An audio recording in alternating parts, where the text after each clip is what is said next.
Kusta, Mabuhay, Moya Buntag, because it is the early morning. G'day. We're at the very end of 2025. Hello to the viewers that are watching now. My counter shows a number, and I appreciate you tuning in. I don't know where you are in this part of the world, who you are. Maybe you can drop a note in the chat there and tell us. That'll be interesting. Listen, folks, I've decided that coming clean and being GD is the best thing I can do. I've always been a bloke that supports other people who are less well off. It's been something that I've done since I was very young, actually. I've always tried to help people, no matter what circumstances they're in.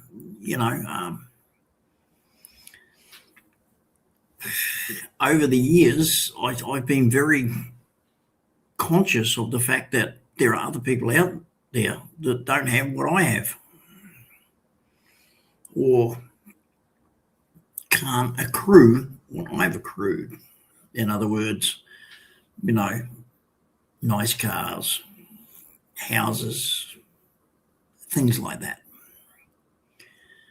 I'm not lording it over someone who has nothing. I'm actually saying to them, come, let me share what I have got with you. This has been something that I've done for a long time and a number of years, and I get a great deal of satisfaction out of. Helping others is, they tell me it's the Christian thing to do. However, as you all know, I'm an atheist. I'm not a Christian. I don't believe in all these imaginary friends. Life is what you make it, ladies and gentlemen, and when you die, you're a piece of meat on a slab. It's as simple as that. There's no spirit. There's nothing. In the millennia that we have had modern man, where is one that's come back and said, yay, I gone to heaven. This is how it is. I mean, what a crock of shit. But anyway, at this time of the year, I better not get into that.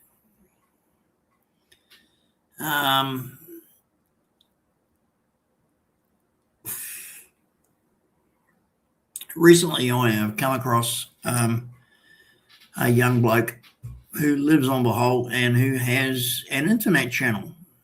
He seems like a decent sort of bloke. He's like me. He's from Christchurch in New Zealand, as I am myself. And he now lives on the whole, very close to where I and my Oa Ellie have our rice land. And I sent him an email today offering that rice land to him for 10% of whatever it yields.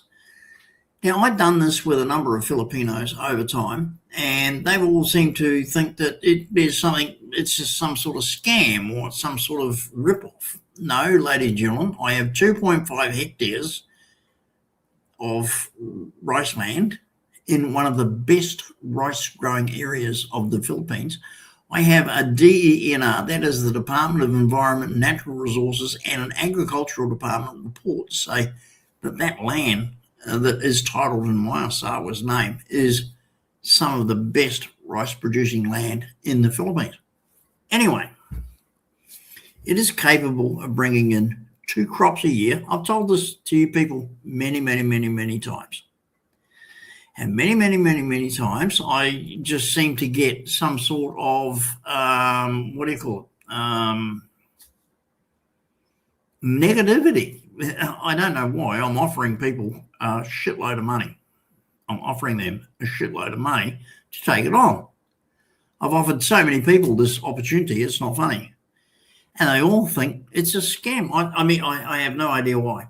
I have the sketch plans, I have the lot numbers, I have the title deeds, I have everything to show that this land belongs to my Asawa and myself. It is in the top area of Bohol, which is in the top percentage of rice yielding land in the Philippines, as deemed by the government officials. So why people don't want to listen is beyond me.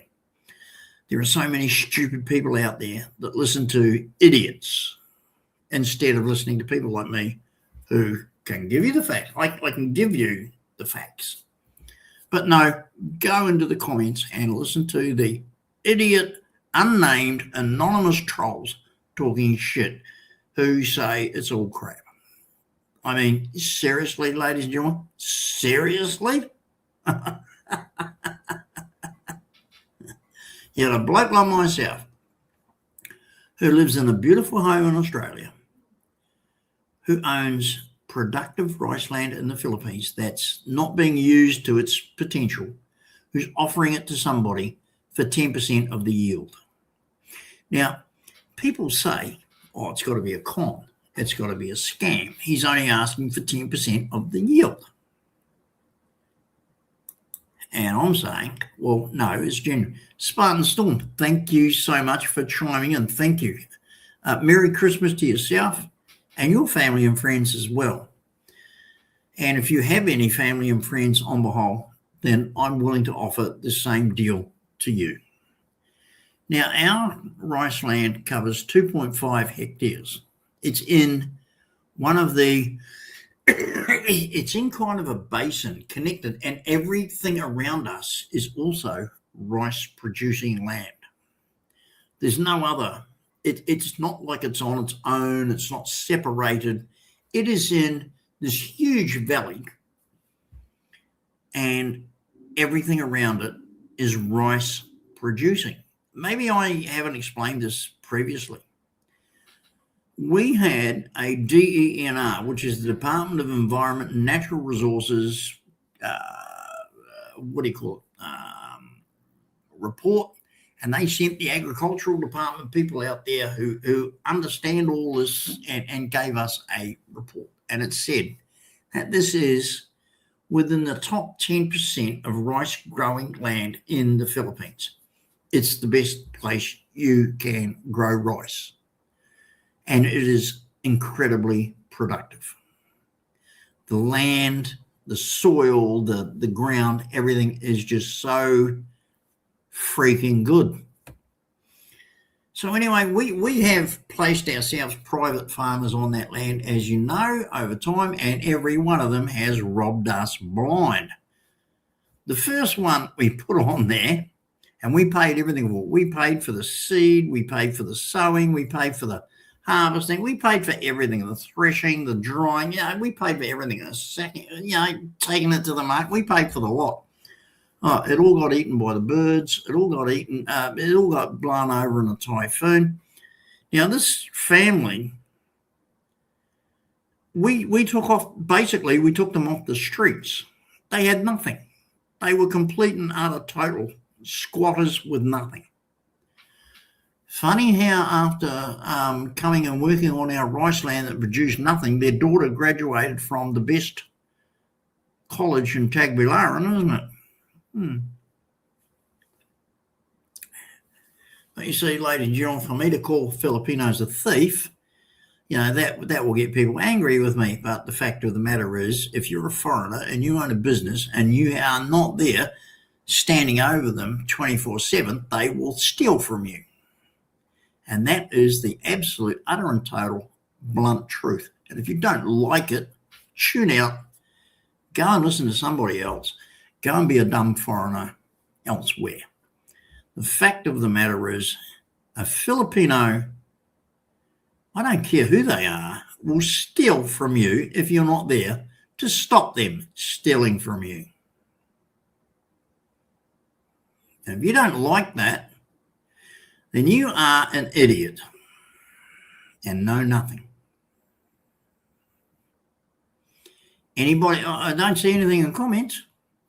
You're free to comment. You're free to you're completely free to come in. And here we go, ladies and gentlemen. I will put this up for you to all Here it is, ladies and gentlemen. There it is. The link is here. If you disagree with me that you as a foreign business owner can stay away from the Philippines and not be robbed blind, well, Palihog, Sigidon, come in, discuss this with me. If you are a European who has a business in the Philippines and you're living overseas, your business is going to get screwed. I don't care who you are. I don't care what kind of family you're related to. I don't care who you've got running your business. You're getting screwed. You will be screwed, or you have been screwed. And if you don't like what I'm saying, there on the screen and in the chat is the link for come and tell me I'm wrong. Come and argue with me. Funny. I don't see any comments whatsoever. I don't see anybody taking up the challenge. Why is that? Oh, because I'm telling the truth. Because this is a foreigner telling truth in Philippines. Now, I've been doing this for our rice land. We bought that rice land in 1996. So, 1990. Oh, my maths. Oh, God, I have to do this. 2025 minus 1996 equals 29 years. For 29 years, ladies and gentlemen, my Asawa and I have been stolen blind. And for 29 years, do you not think that I've tried everything that I could possibly do to make some sort of profit out of that land? Now, like I say, there's a young fellow on behold, a Kiwi guy, that I found his channel, and I've sent him messages today because he lives right on top of our rice land, and he's seemingly doing a hell of a lot of good for the local population. And I said to him, look, I've got my rice land there. I'm willing to hand it over to you. It's worth a minimum 8.5 million pesos a year yield. If you give me 10%, you can have it. No rent, no strings, no attachments, no nothing. I'll come over there. I'll give you all the details. It's titled in my Asawa and my wife's name. I'll introduce you to the local barangay captain. I'll show you where it is. And if you can use that land to get a yield to do all the generous things that you're doing for your community, then it's yours for 10% of what you bring in off it. Now, ladies and gentlemen, anybody in any business deal anywhere in the world can see that what I'm offering is a massive, massive, massive deal, a hugely profitable deal. They all think I'm a scammer. Well, no, like I say, we have the title to this land. We have a government agricultural report to say what it can yield and what it can produce from the government. What more do you want? But unfortunately, what we've come across, and all the people, we've even approached the local universities that are farming agricultural schools who've turned it down because they don't trust us. They think we're trying to scam them somehow. I mean, how dumb can some people be? How dumb can some people be? At the moment, we're getting 0% of everything. We would like 10% of something, and that is our deal. We will give you that land for 10% of whatever it brings in per year. No rent, no ongoing costs, no whatever. Just give us 10% of whatever you yield out of it.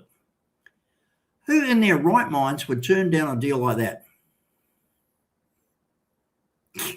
But so far, we haven't even been able to find someone who can get that around their head because they think it's a scam. They think it's bad news. Well, the one thing that any expat, any owner from across the seas, from overseas, can tell you is that if you own a business in the Philippines and if you're not there 24/7 with your eyes and 60 security cameras and 30 security guards and 20 of your relatives watching that cash register, you're going to get robbed. It's as simple as that. And if the Filipinos that are watching this and the Filipinos that I'm saying about don't like that, well, tough fucking luck. If you hate the truth, which all Filipinos do, because the minute you approach a Filipino and tell them the truth to their face, they run away, hide. I'm sorry, but that's the truth. You can't trust a Filipino behind your back because they will reach into your pocket and steal your wallet. Sorry. There you go.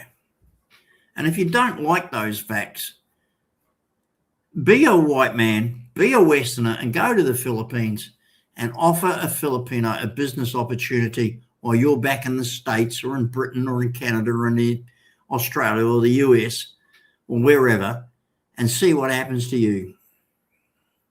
Now, why is the comment section blank? Why is no one commenting? Because you're too gutless, scared, and feeling stupid that I'm the only one here that's willing to stand up and tell the truth. Business in the Philippines is fine as long as you're prepared to turn a blind eye to the thieves that you employ.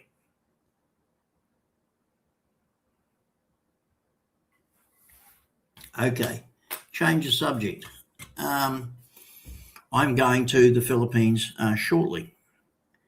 I'm going to be on Bohol.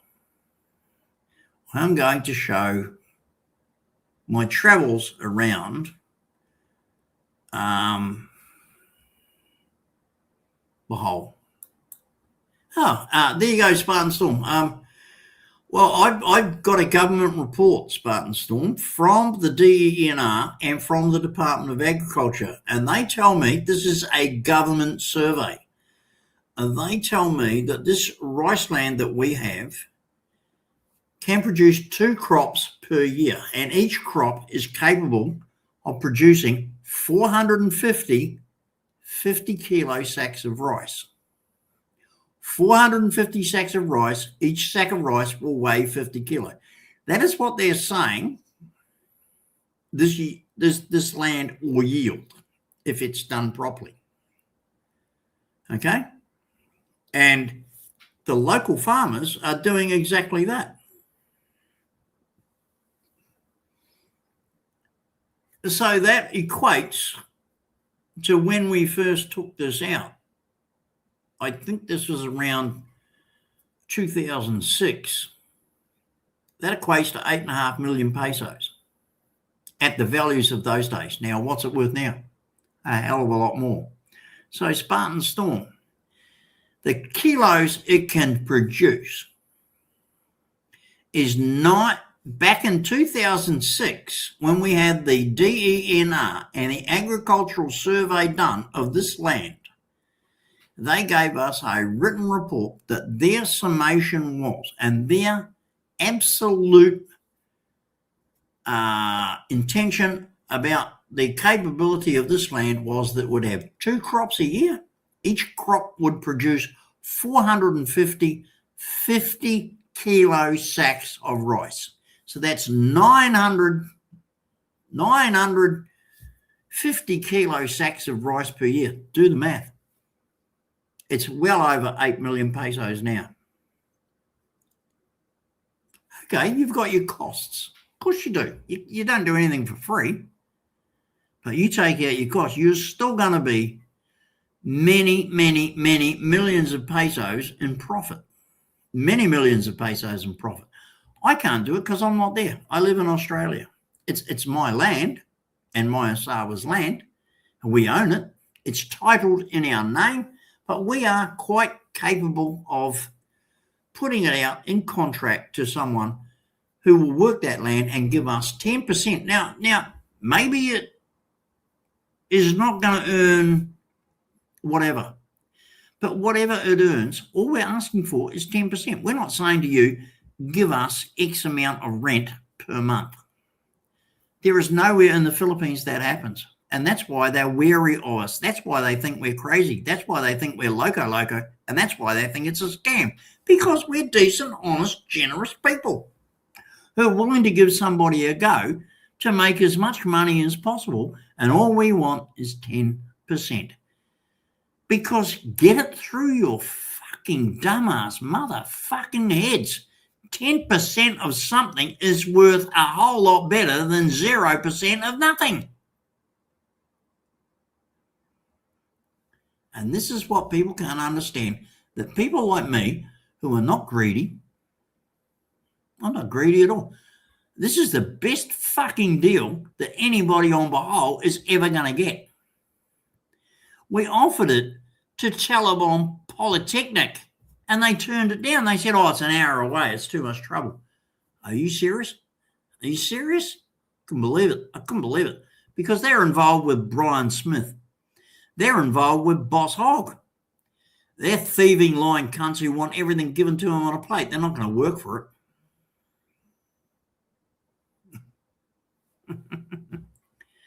So we saw this young fella, a New Zealand guy, who's got a channel called Kiwi on Bahal. Now, I've messaged him today a couple of times, and for some reason or other, it hasn't gone through. I left a comment on his latest video that got deleted. I don't know what's wrong. I'm all of a sudden starting to wonder if this guy is genuine or not. We'll see. But the offer is there, ladies and gentlemen. Ali and I have 2.5 hectares of rice land on Bahal that we're willing to give to anybody willing to farm it and to produce off it, and whatever you produce off it, whether it be the yield that we've been told it can yield or whether it be less than that, we're willing to give it to you for 10% of whatever it produces. It's not a scam. It's not a lie. We're cheating nobody. We're trying to rip off nobody. We're just offering a good deal. Now, ladies, let me have a look at this, because every time I do this, someone always messages me and talks shit. Now, it's either a good message or it's a bad one. I don't know. Let's have a look. It's on YouTube. Waiting for it to come up. Nothing. I don't know why that beeped like that just now. There's nothing. Oh, hang on. Let me have a look. Facebook Messenger. Hang on. There's something on Facebook Messenger. Let me have a look. Sorry, ladies and gentlemen, but, when I'm on a live stream and the phone starts pinging, I got to say to myself, well, that's someone trying to talk to me or whatever. Someone trying to. Why can't I get to that? Why can't I? It's not going. Oh, there you go. Facebook Messenger. No, that's from something else.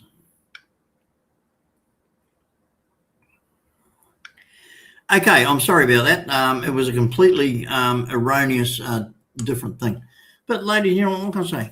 There's a lot of us out there who have interest in the Philippines. We've got a lot of Filipino family and all that sort of stuff. I have this land available. I've been talking about it for so long, it's not funny. No one seems to think that it's genuine. Well, it is. It's real. It exists. It's there. And it's got that earning capability. Do you want a part of it? Okay, what I'm going to do, ladies and gentlemen, is put up my email. Everybody knows it anyway, but I'm going to put it up again.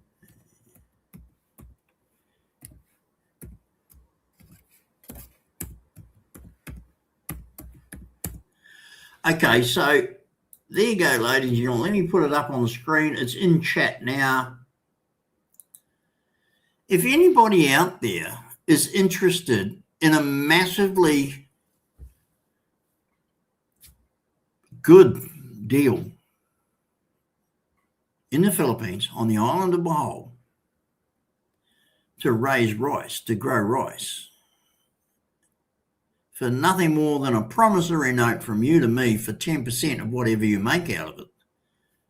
No rent, no obligations, no nothing.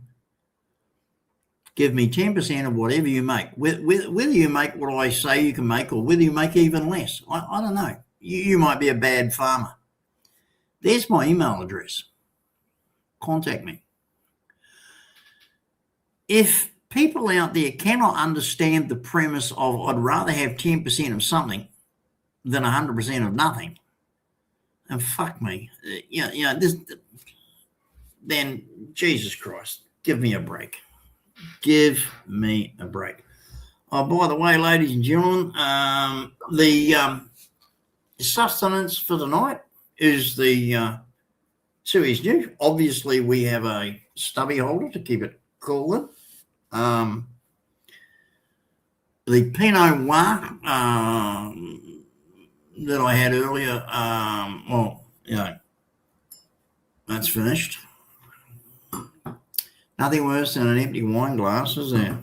So, I mean, what a come down having to go from the beer to the wine. But anyway, sorry, from the wine to the beer. Oh. Now, on a more urgent topic, I can't wait till Tuesday because Tuesday is when I have the MRI for the massive pain across my back and shoulders. Let me give you... ouch. Let me give you an example, ladies and gentlemen. I think I've shown you these before, but my main painkillers are Indone, which when I take 2 Indone, I have a Nurofen gel, which seems to supplement them quite nicely. I'm on Indep to get to sleep and to maintain my sleep. As you know, I've got the Ventolin with the spacer, which sometimes it gets really bad, so I have to use my portable nebulizer and the nebules for the nebulizer. I've also got Atrovent, which is supposed to put off the effects of, thing.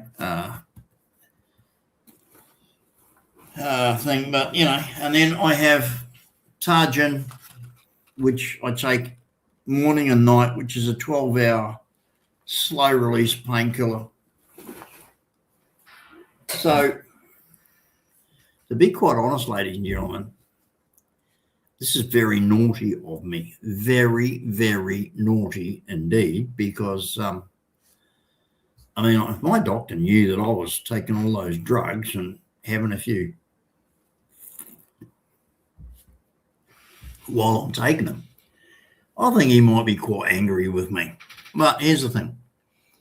My capacity for the vino and for what do you call it?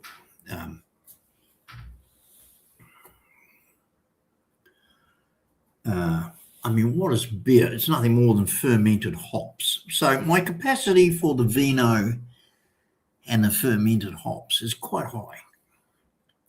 Shh, don't tell my doctor.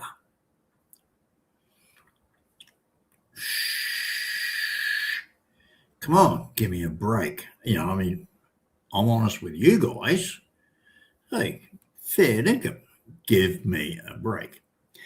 Now, the other night, I was watching and trying to get onto Johnny's live stream last night, Johnny Siam. I couldn't. I kept clicking. I don't know what it is with the connections between us, but ladies and gentlemen, I have been sent a brand spanking new computer that was put together piece by piece, part by part, by a very good friend of mine, and he built it from scratch, and he put in all the different hard drives and gigabytes and all that shit, and he sent that to me.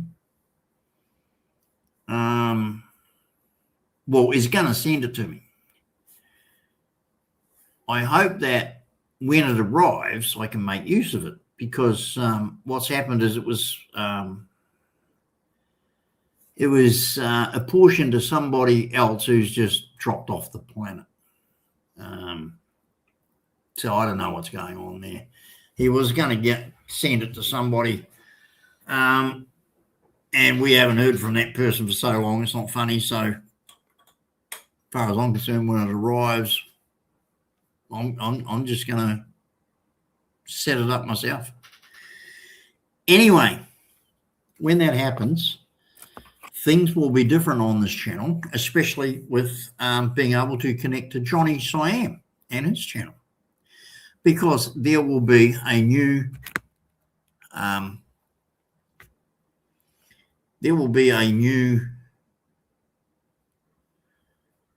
email address, there will be a new IP address, there will be a new router location, and none of the trolls are going to be able to bust into it, because I'm going to give them no information. Everything's going to be encrypted. Everything's going to be slaughtered when it comes down to the open.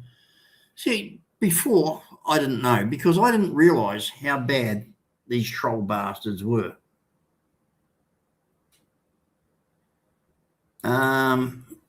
Okay. Kittles Z4W, good morning. Well, g'day, Kittles. How you going?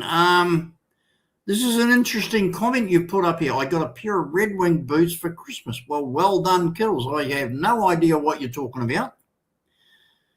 Red Wing work boots. Mate, are you American? Are you Australian? Are you a Kiwi, a Canadian? I have no reference point to Red Wing work boots. None. And, mate, look at me. I'm an old bloke.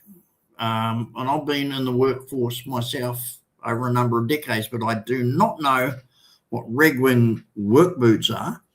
And if you could please give us some sort of reference to that, maybe that would make some sense. I mean, in your community, they probably know what you're talking about, but this is Australia, and Red Wing work boots for Christmas. Never heard of it. Have no idea what you're talking about, mate. But thanks for the comment anyway.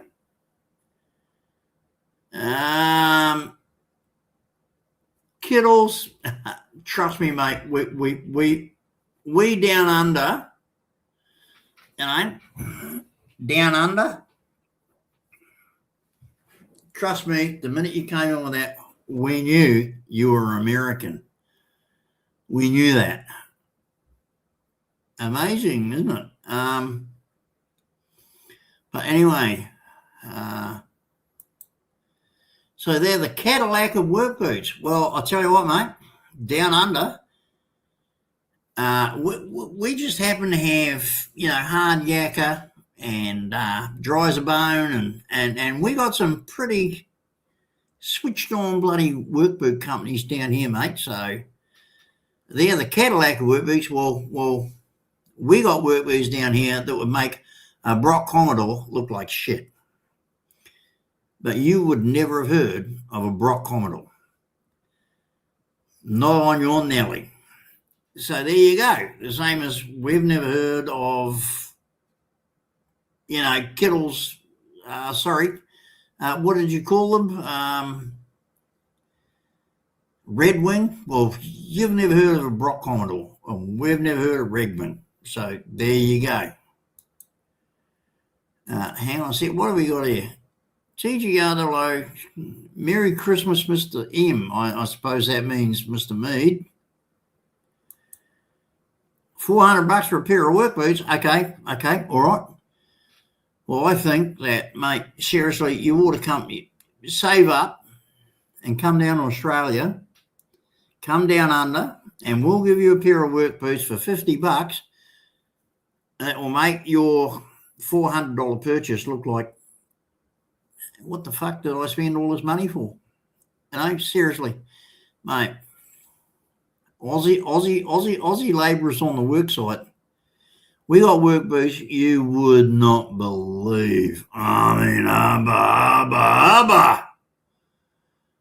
everybody, you know what I'm talking about.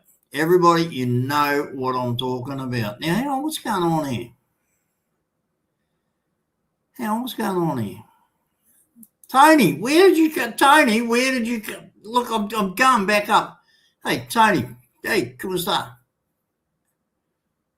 All right, okay, so I put that up there. Something's on Jack. I'm missing out. Yeah, just how many kids can it produce? Yeah, I'm just missing out here, ladies and gentlemen. I'm sorry, I've got to keep up with the chat.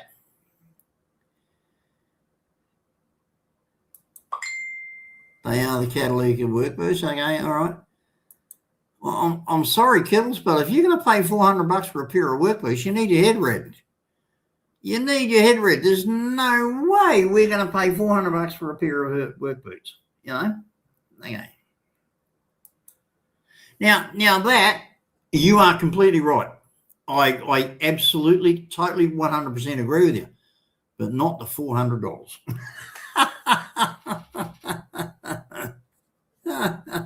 Now, what's going on? Let me try this again. So my phone keeps pinging, so I have definitely got to ping this. Okay, now I've got a message here from a very great friend of mine. Okay. Now, the problem is I can't find him. Oh, look at this. Look at this. Kittles, that is amazing. That is amazing. Thank you so much. I didn't expect that whatsoever. This is not my intention to when I'm on this, but thank you, because every cent that's raised by this channel, not only do I show all receipts, my monetization, my monthly YouTube AdSense, I also post all the Google tax documents on my channel. I'm completely transparent. So, Kittles, thank you very much. Now, if you've never seen my channel before, it might be interesting for you to know that I do post all those facts and figures because I'm completely transparent. Because there's so many people out there, Kittles, that accuse you of scamming or stealing or ripping off or making money for yourself in sly ways off the internet. Well, I don't do that. I'm an Australian retiree. I am not rich, I'm not wealthy, but I'm comfortable. And I am what's called a self-funded retiree, that I don't need to live off, government handouts. Okay, I've worked all my life, and my wife has worked all our life, and we're comfortable. Okay, so what we do, we pass that on and we pay it forward to people in the Philippines who are less well off than ourselves. And we use this channel to do that. And it's very successful. So, Kittles, thank you. Know now that somewhere along the line, that's going to buy at least 2 kilos of rice for a family in the Philippines that have nothing. So, Kittles Z4W from America, that $4.99 American is hugely appreciated, and it will go towards a great effort to help people who need that help. Thank you so much, young man. Really appreciate it. Now, what have we got here? Will do, son. Will do. Thank you. And hopefully we'll see you again. And I appreciate you dropping in. Now, ladies and gentlemen, I have a message here from the Grim Reaper. And he's just messaged me on the phone to say that he's in the background there on the on the chat, but unfortunately, I don't know what it is. I can't see him. But to the Grim Reaper, who's been quite a, I don't know, would you call him a controversial member of the channel? Would you call him, I don't know, because he drops in, he drops out. He's very quick to say hello, but he doesn't say much. He, like, where is he,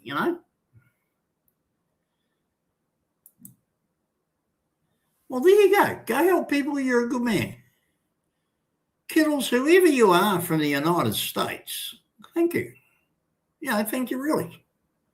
And Kittles has just dropped another, I don't believe it. Like, this is quite amazing when you meet people like this, and you explain what you do, and then you come across a person like this who's got a good heart. It's really gratifying to know that your channel is making a difference, and that's what I do, Kittles. That's what I do, and that's what the people on this channel do.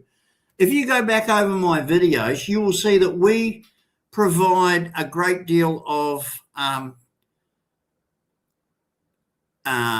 aid and comfort to very, very badly off Filipino people in the Philippines. We help rebuild their homes after a typhoon. We send their children to school and pay their school education and fees. We buy groceries and products for people that otherwise wouldn't have anything to eat. We do what we can using this channel. And every time we do it, if you go back and have a look at a couple of videos of mine recently, we got a YouTube payment of $76. So what did I do, Kittles? I'll tell you what I did. And there it is on video with the receipts and everything. The payment from YouTube, the whole lot. So the payment from YouTube was $76, which added up to, I don't know, under 3,800 pesos Filipino. So I rounded that up to 4,000 pesos. And I thought, well, no, that's not enough. Then I thought, well, we'll round it up to 5,000. Then I thought, no, it's Christmas. So what we did, we ended up sending 10,000 pesos. 4 times the amount that was raised by the channel. Because, like I say, I'm not rich, but I'm comfortable. I'm not trying to get a pat on the back. I'm not trying to ask for accolades or thanks. It's just that my belief in life, Kittles, is that if you pay it forward, what goes around comes around. Karma is good.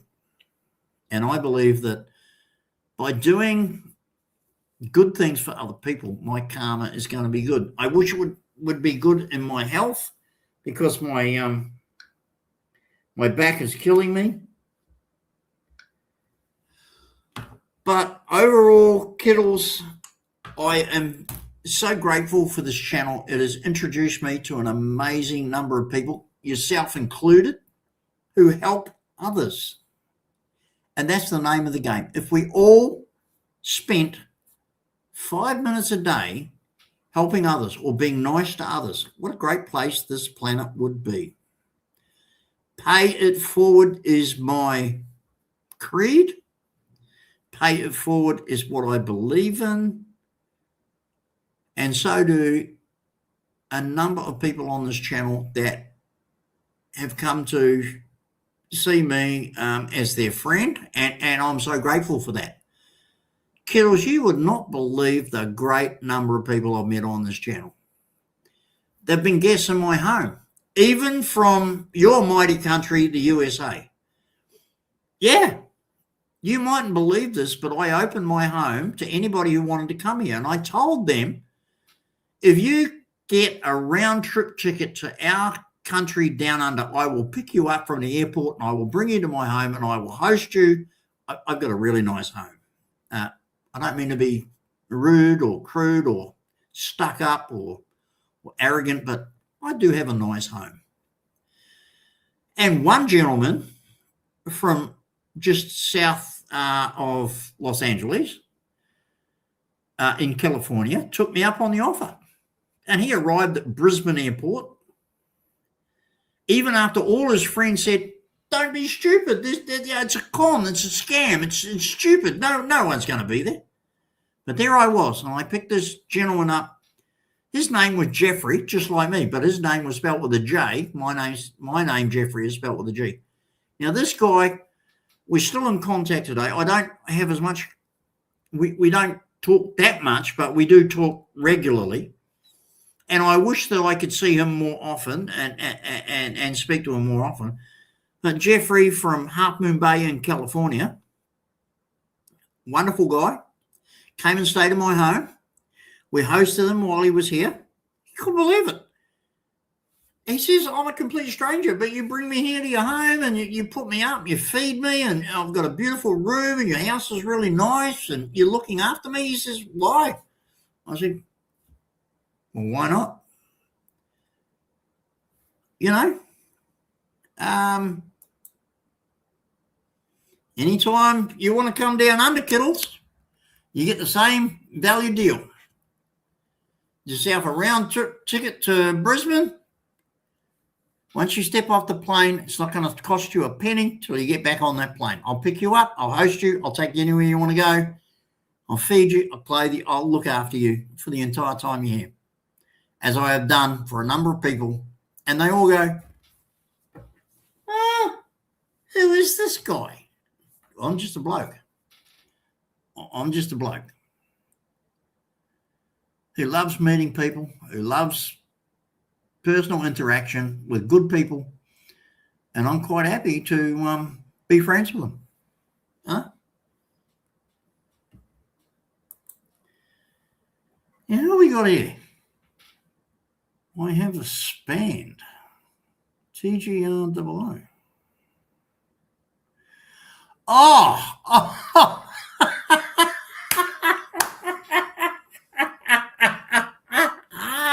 I get it now. Sorry, mate. I've been out with the fairies. How's it going? Yeah. Sorry, I just a mile away. Not thinking. Yeah. Okay. I got you, mate. I got you.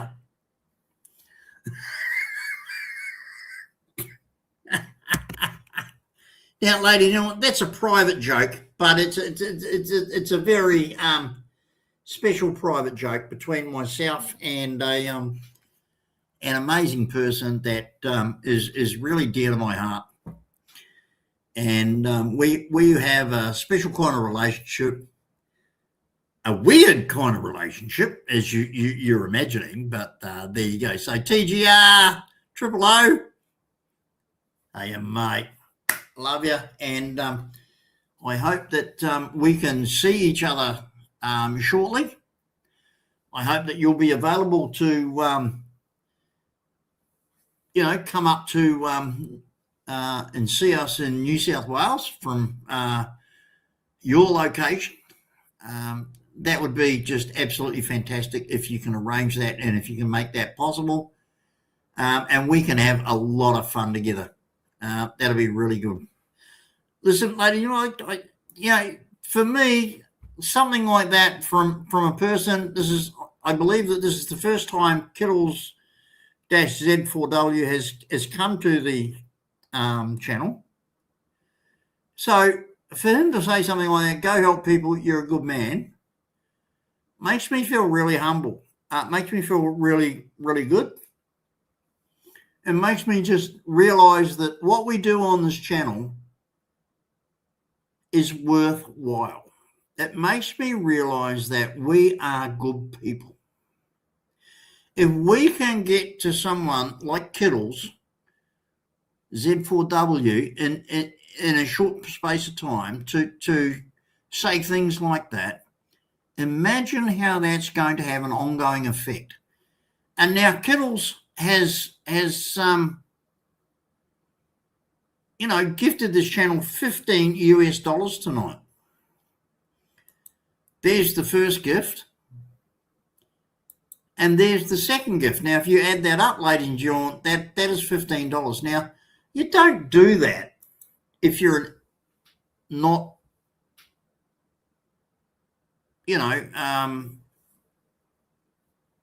impressed. I don't know. Is that the right word?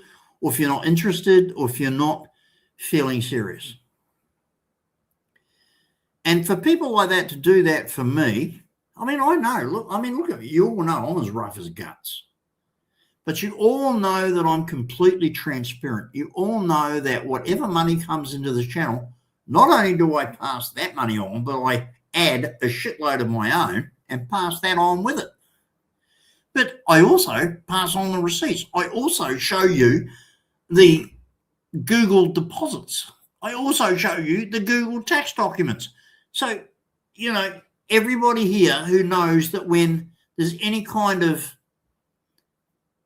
money associated with the channel, you all know that it's genuine, that it's real. It's not going in my pocket. It doesn't need to.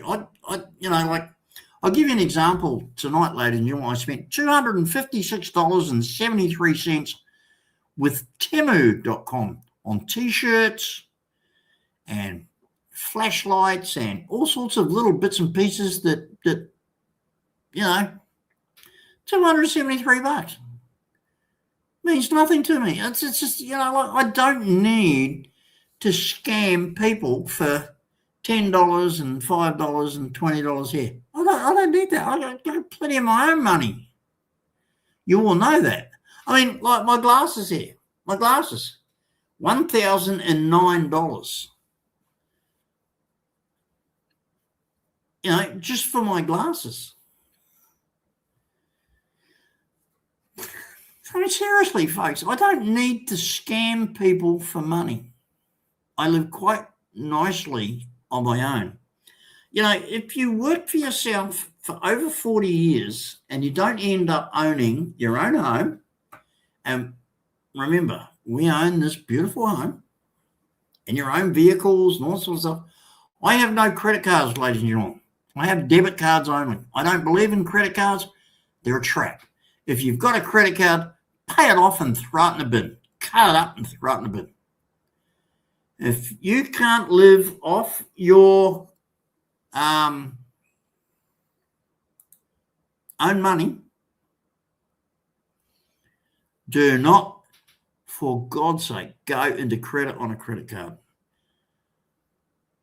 They will eat you alive. My last credit card that I had, I took back to the National Australia Bank, I believe, in around about 2002, 2003, time to stick it up your ass, shove it, cut it up, go fuck yourselves. This is nothing but a debt trap. And since then, I have never had a actual credit card. I have debit cards because it's my money, but it just gives me the same advantage of a Visa and MasterCard. But it's my money. What I spend is mine. I'm not in debt owing 35% to any scum-sucking bank or finance company. The finance companies are even worse. They're up to 70, 80%. Go fuck yourself. Ladies and gentlemen, if you have a credit card, shove it up your ass. Okay. Exactly. The Grim Reaper. TGR. Oh, that's, 596 Australian for boots. No, yeah, exactly. Because that's what that amount that Kittles was saying in American dollars is in Australian dollars, 596.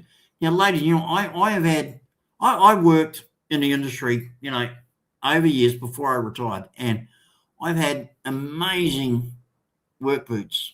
Some of the work boots we got in Australia are just, they're like wearing sneakers to like that. They're just amazing. They're not $596 worth. And I would not pay that because that's just over the top. So, Kittles, give me your address and details and your shoe size, and I'll send you a decent pair of work boots from Australia that you will absolutely love, but you're not going to be paying that kind of money for. Trust me, son. Trust me. And there is a great, 4 smiley faces. Yeah, I don't blame you, TGR, the Grim Reaper. Way to go, mate. Yeah, you're completely right. Absolutely no reason to pay that kind of money for a pair of work boots. And the work boots that we have in Australia are insane quality. Really, really, really good quality. We have one of the largest workforces of tradesmen and tradies in the world in Australia. Every second bugger you're going to bump into is a tradie. And these are big men, hard men, strong men, and they're not going to walk around on work sites unless they're comfortable. And they demand good quality, and they get it. So, yeah, our work boots in Australia, Kittles, trust me, son, if you want a decent pair of work boots in the future, give me a call. I'll buy you a good pair of Aussie work boots, and I'll send them up to you, and you will never buy another pair of those overpriced things again. They might be the Cadillac of work boots in the USA, mate, but this is Aussie, mate. Tradies, tradesmen, shit, they know their crap. They know their shit.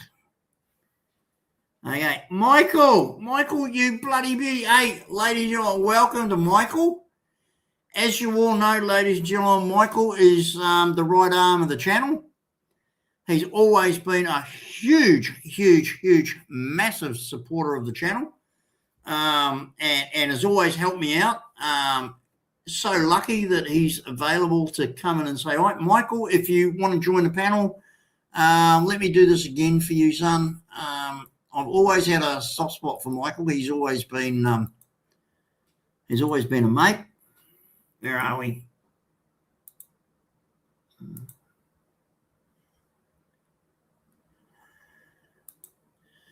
There you go, Michael. If you want to click that and join in, you're more than welcome.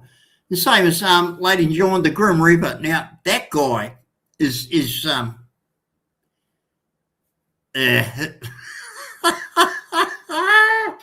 a fucking Aussie bloke. That's all I can say. Grim Reaper, same category as Michael, just top bloke, top part of the channel. Yeah, fucking unreal guys, these both of them. You know, I'm so lucky to have people like that even bother with me. I mean, like, you know, when I came on the internet all those years ago, I never in my life expected to meet the quality kind of people that I've met. I never expected that I would come across the decency and the just nicety of the people that have started to support this channel. Amazing, ladies and gentlemen. You know, if you want to join Mike, okay, do me a favor. I've got an advice. Mike, just click your camera on for 1 second, please, and then you can turn it off again. Just click it on for 1 second, please. It's got here, device is not connected. You know, I'm not going to... Michael, I've got you in the studio. Can you just click your camera on just for 1 second so I can see you? Thanks, mate, because I know that someone's cloned you. I know that someone's going to, you know, just come in and be an arsehole. Or, Michael, you've got me. Send me a thing on WhatsApp to say it's you. Otherwise, mate, you know how dangerous it is for me to let someone on without recognition. Now, ladies and gentlemen, this is just how bad the channel's got. So many scumbags clone our great friends' identities and then try to get on the panel. And as soon as I let them in, there are pornographic scenes of homosexuals masturbating and all that sort of shit. And I just can't risk it because that gets your channel taken down. And that's what they do. So I've got to, now I know this isn't Michael because he would have immediately opened his camera to me. So I know that this whoever's trying to do that isn't Michael because Michael always, he's more than happy to show me and he knows the rules. We do this every time. So whoever this is, with devices not connected, purporting to be, yeah, and now they've disappeared. Oh, there you go. That's Michael. There you go. There we go. There he is. Michael, cool star. How you going, buddy? Oh, mate, you're looking great. Pretty good. Now, listen, are you on holidays? Are you not working at the moment? On vacation? What's going on, mate? No, I'm on rest day. I'm back at work tomorrow. Okay. And what time is it over there in Kent? Kent at the moment it's 2:07 in the afternoon. Oh my God, yeah. At the moment here it's 1:07 a.m. and it is now. So what does that make it today? We're now on Monday, so you're in Sunday. You're still in Sunday. Yeah, back to work Monday morning. Got Monday, Tuesday, Wednesday day shift. Then Thursday, Friday, Saturday, Sunday night shift. Then a couple off, and then back to work again. Okay. Oh my God, they're just so far behind. You know what I mean? Like, yeah, it's like, I believe that New Zealand is the first country on earth to see in the new year at midnight on January the 1st. They are the first country on the planet to hit midnight.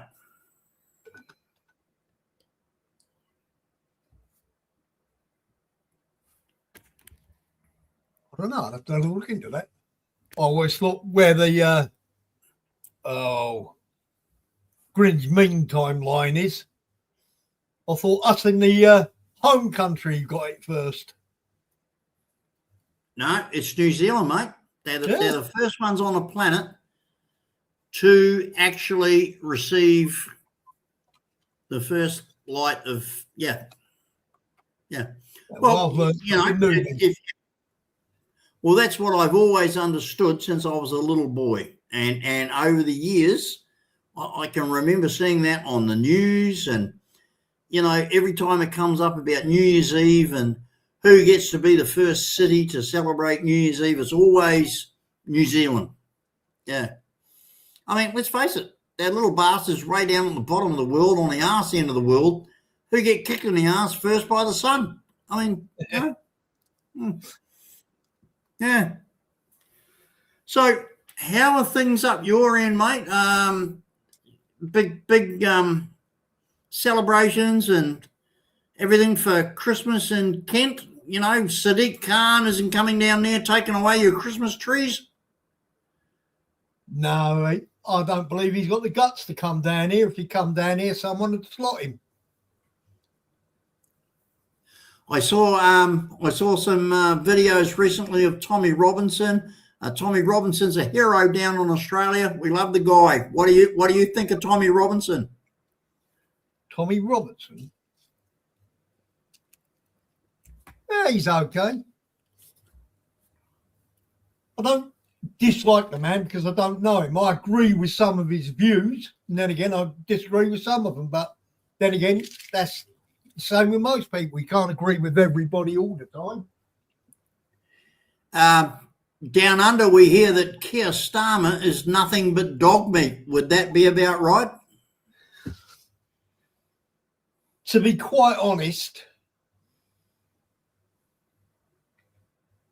how can you put this politely? So I wouldn't trust that man as far as I could urinate.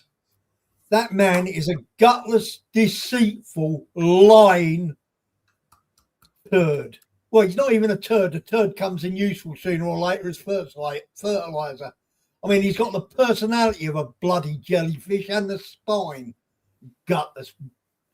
Isn't it amazing what a political party will do to get votes to stay in power so they can keep leeching off the public purse? That's all they're doing. They're letting in.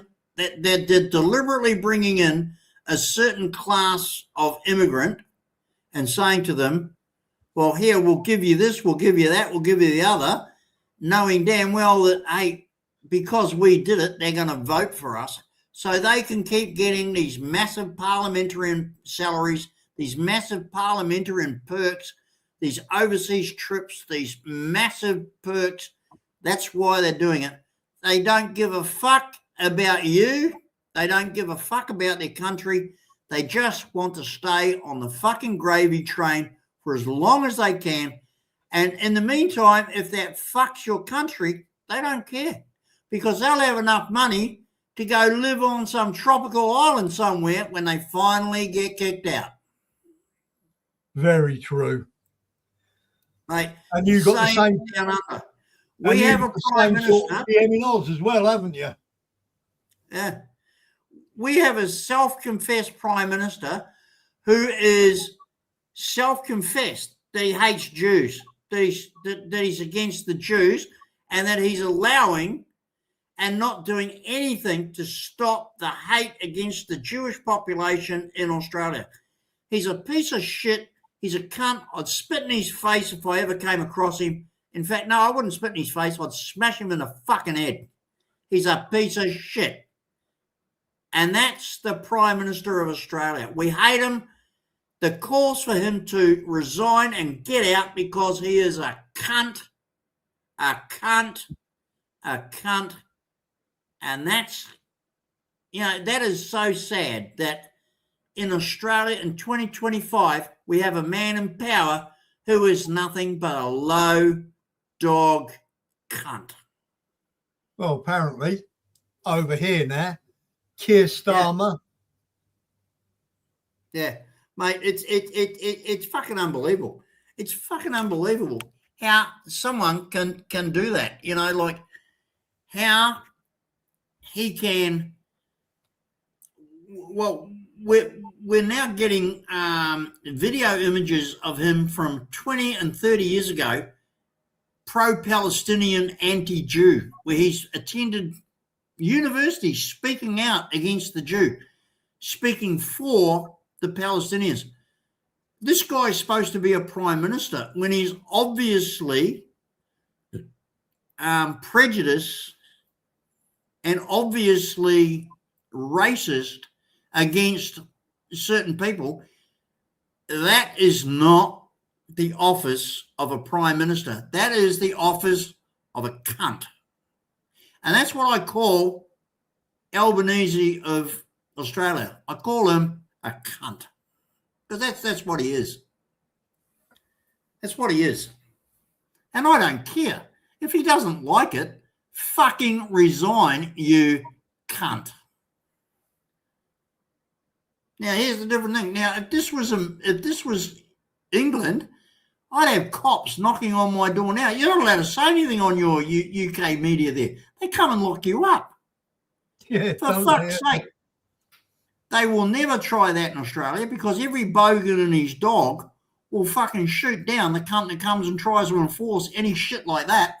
That's never going to happen here. I can't understand how you British men, now you're ex-army, how the hell that the British allowed that kind of censorship is beyond me. That you can't even post on social media, he's a fuckwit, or you're going to get arrested. I mean, Jesus Christ, they got Pakistani grooming gangs out there raping girls left, right and centre.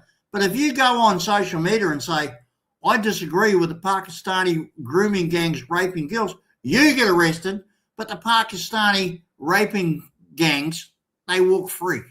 How the fuck does that work? I mean, I don't get it, mate. I don't get it. And there's no way that's going to happen here. There's no way that's going to happen here. There's no way some cunt's going to walk around Sydney like they're doing in England right now. In London, they've got Muslim cunts walking around different areas of London acting as Sharia policemen. And when you walk into there, you can't bring your dog in here. You can't bring your cart and a beer here. You can't do this. You can't do that. You can't do anything. Fuck off. They tried that here. We're just fucking smash the cunts. Now, I've got a very interesting guest here, ladies and gentlemen. Now, I know exactly who this is, so we're going to bring him in and say hello. Ladies and gentlemen, this guy is a very good friend of the channel, but likes his anonymity, and I'm going to, admit to that.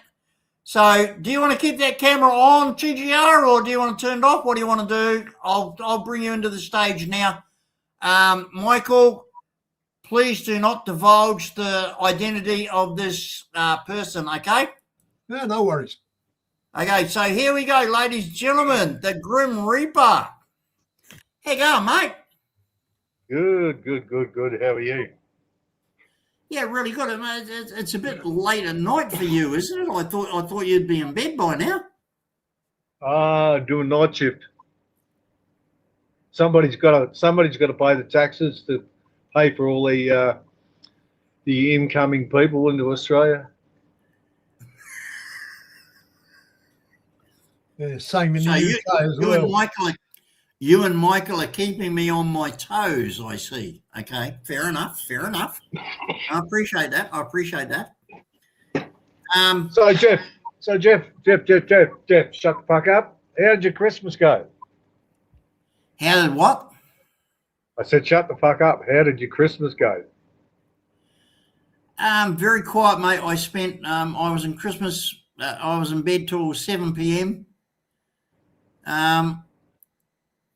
Look, I know this is not going to make much sense to you, and I know it's going to sound very like bullshit, but I have incredible pain across my shoulders and my neck. I'm on a great deal of medication. I'm in a lot of pain. It might not look like it, but trust me, guys, I am. At the moment, I'm dosed up to my eyeballs, but the pain is there. I've just learned to grin and bear it. So it might not look like it. You might think I'm full of shit, but Christmas has not been good at all. I didn't get out of bed till 7 p.m. in the evening, and a cup of tea, went back to bed. Yesterday and today have been pretty much the same. And like I say, it might not look like it, but the amount of drugs I'm on, and again, as I did earlier, I'll show you. You know, I've got the Indet. I've got the Endone. Jesus, Michael, all he had to say was good. And Nurofen, and I've got other pills here. I don't even know what they are. I just keep taking them. But until I get this MRI on Tuesday, and they decide, yep, this guy's fucking definitely got a problem, I don't know what's going to happen, but I'll be honest with you. I can't take this much more. I've put up with this for nearly. Well, the accident happened on the 20th of June. So that was just a little bit over 6 months ago. And it's been constant pain 24/7. If after I get this MRI and they don't do something to fix it, I'm out of here. I swear to God. I can't take this anymore.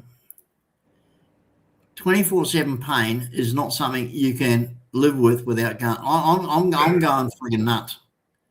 I'm relying on this MRI on Tuesday for them to show the problem, for me to get the surgery to fix it, which my doctor says it will. And if that doesn't happen, I'm out of here. So what's your plans, Michael, for today? For today? Yeah, I believe it's Sunday over there, isn't it? Yeah, Sunday, just been out, got some groceries. At the moment, I'm sitting here having a beer because I can. And just get me kit ready for work tomorrow. Go to bed, wake up in early hours, off to work. Well, believe it or not, I'm actually live, as you can see. That's not a photo. I'm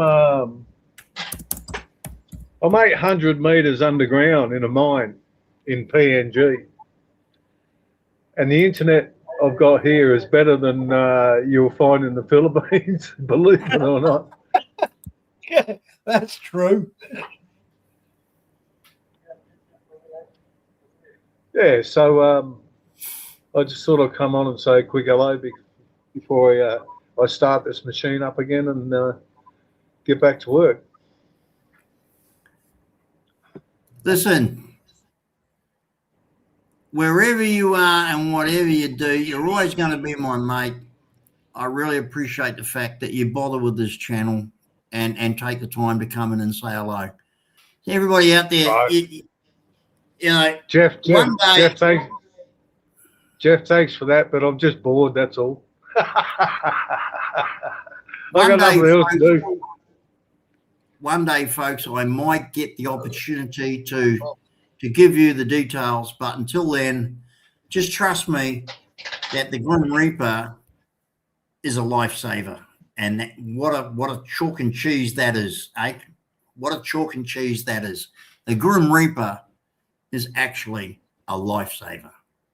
Trust me on that. Swear to God.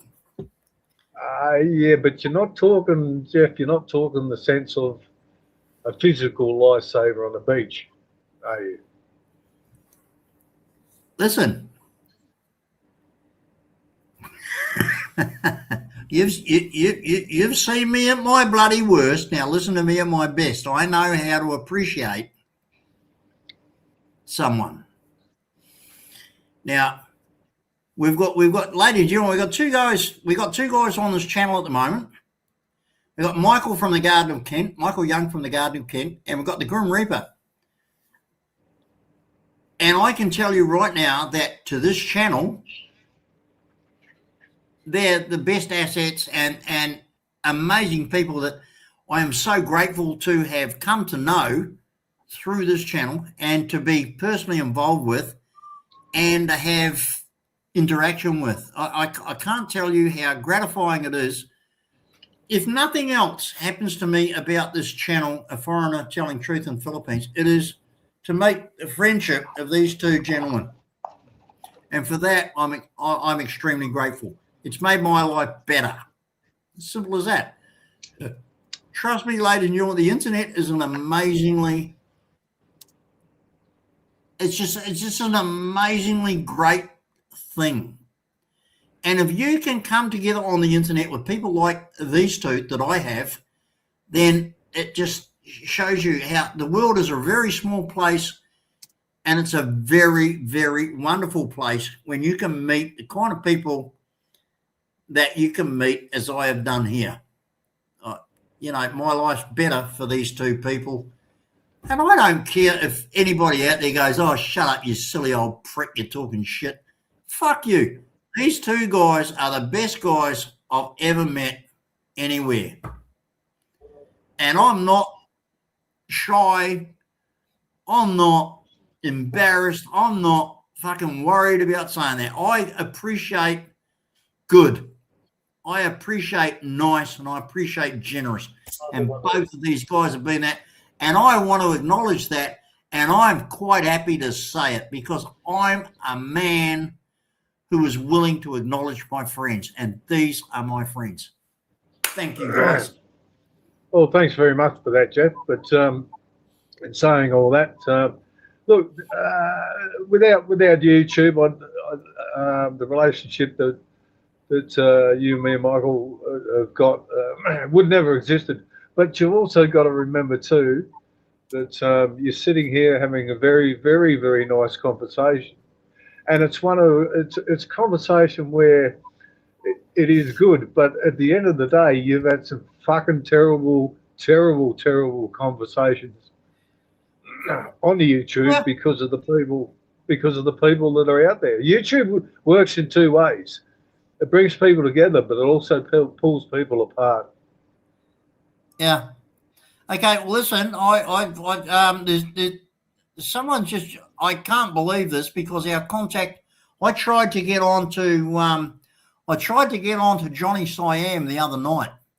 There was a live stream the other night from Johnny Siam, and there was a guy on there called Ferret, a really cool guy. So I tried to get on, but our connection was really bad. But every time I go live or every time I try to get on Johnny channel, I can never get on there. So watch this, ladies and gentlemen. I'm really happy to do this. There you go. G'day, Jeff. Grim Reaper, how you going? Good, Johnny. Yourself? Oh, Was yeah, it good, last mate. night? Yeah. Was it last night or the other night you did your trivia? All last night, right up until friggin' daylight this morning, Jeff. I got a message from our great friend Ferret to tell me that he was online. He was. Mate, I tried to click into the studio time after time after time. Couldn't do nothing. It really pissed me off. Well, I've sent you good wishes for Christmas and stuff like that on the normal type stuff, and obviously you haven't got it. G'day, Michael. Happy New Year. Good, your Christmas is over, but hope you have a good New Year. Same to everybody. I don't know what's going on your end, Jeff, but I'd throw your phone to the shit house. Get a new one. What's that? A new phone? Now that's just the latest, Johnny. That's just the latest amount. The channel earned $76 over like about 3 months, and I got paid that, which I can't understand. Now, Johnny, you've got a YouTube channel. Are you monetized? No, I never would. I never would, because those parasites take, by the time you go through them parasites, they take about bloody near 60% of the money that's given. Well, I'm very pedantic about showing everybody on my channel every penny that comes in, because no one's going to call me a scammer. No one's going to call me a thief. I mean, Johnny, I don't need to bum $50 here or $50 there. I mean, I don't need that. So what happened is I got paid $76 into my YouTube account this month. So I've never been paid that before. It's always been over $100. I don't know how they work it, whatever. So what I did, I rounded that out. Now, most of that donation was from both Grim Reaper and Michael Young. So what I did, I added it up into Aussie dollars, and then I rounded it out to Filipino pesos, but it only came out like 3,500 pesos. So then I said to myself, fuck it, it's Christmas. And I added it, and I sent 10,000 pesos to the recipient in the Philippines. Always on this channel, Johnny, and I know you are 110% honest. I know you are salt of the earth. And I know that if you were doing the same thing, you'd do what I do. You always round it up and you always send more. I post every receipt. I post all the tax documents, everything. Well, what I'm saying to you, Jeff, if you want to listen, I'm sorry, mate. demonetize the channel. Forget that shit. Go for buy me a coffee. Buy me a coffee. They only take, by the time they take a bit in their bank type of thing, they only take about 10%, not bloody near on 60%. Where's this buy me? I've heard of that somewhere. Where did I hear from that? Well, just type into your browser, buy me a coffee, have a look at it, sign up, do the stuff. And the thing is that the money that is passed to you to doing good things doesn't go to the multinational asswipes, the majority of it, because if I say I'll give you $100, Jeff, you would get 40 out of that. The Google conglomerate takes all the rest of it. So $100 donation is actually really about 40 something dollars. By the time it's gobbled up, and that's why I'm saying, have a look at buy me a coffee, take the Cash App off your bloody stuff, and just post in your chat stuff like that, like I do. The Cash App, just click on the link type of thing, take you through to buy me a coffee. Well, I'm wondering, Michael, up there in Kent, do you realise And mate, seriously, your British pound is amazing. Your British pound turns your 25 pound into $50 Australian. Did you realise that, Michael? Yeah, but the whole part about it, Jeff, what I'm trying to tell you, out of Michael's generous donation, which we'd say is $50 Australian, you'll get 20 something dollars out of that.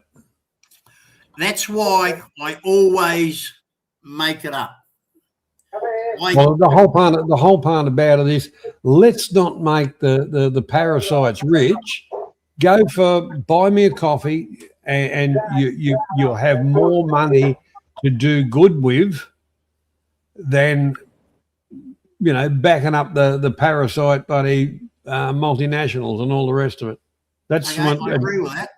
Listen, I need you three to do me a favour. I need you three to chat amongst yourselves while I go and do what only a guy can do when he's had a few of these. You understand? Well, hang on, Jeff. You don't have to go anywhere. Just fill it up. I'll be back. How are you, Michael? I'm good.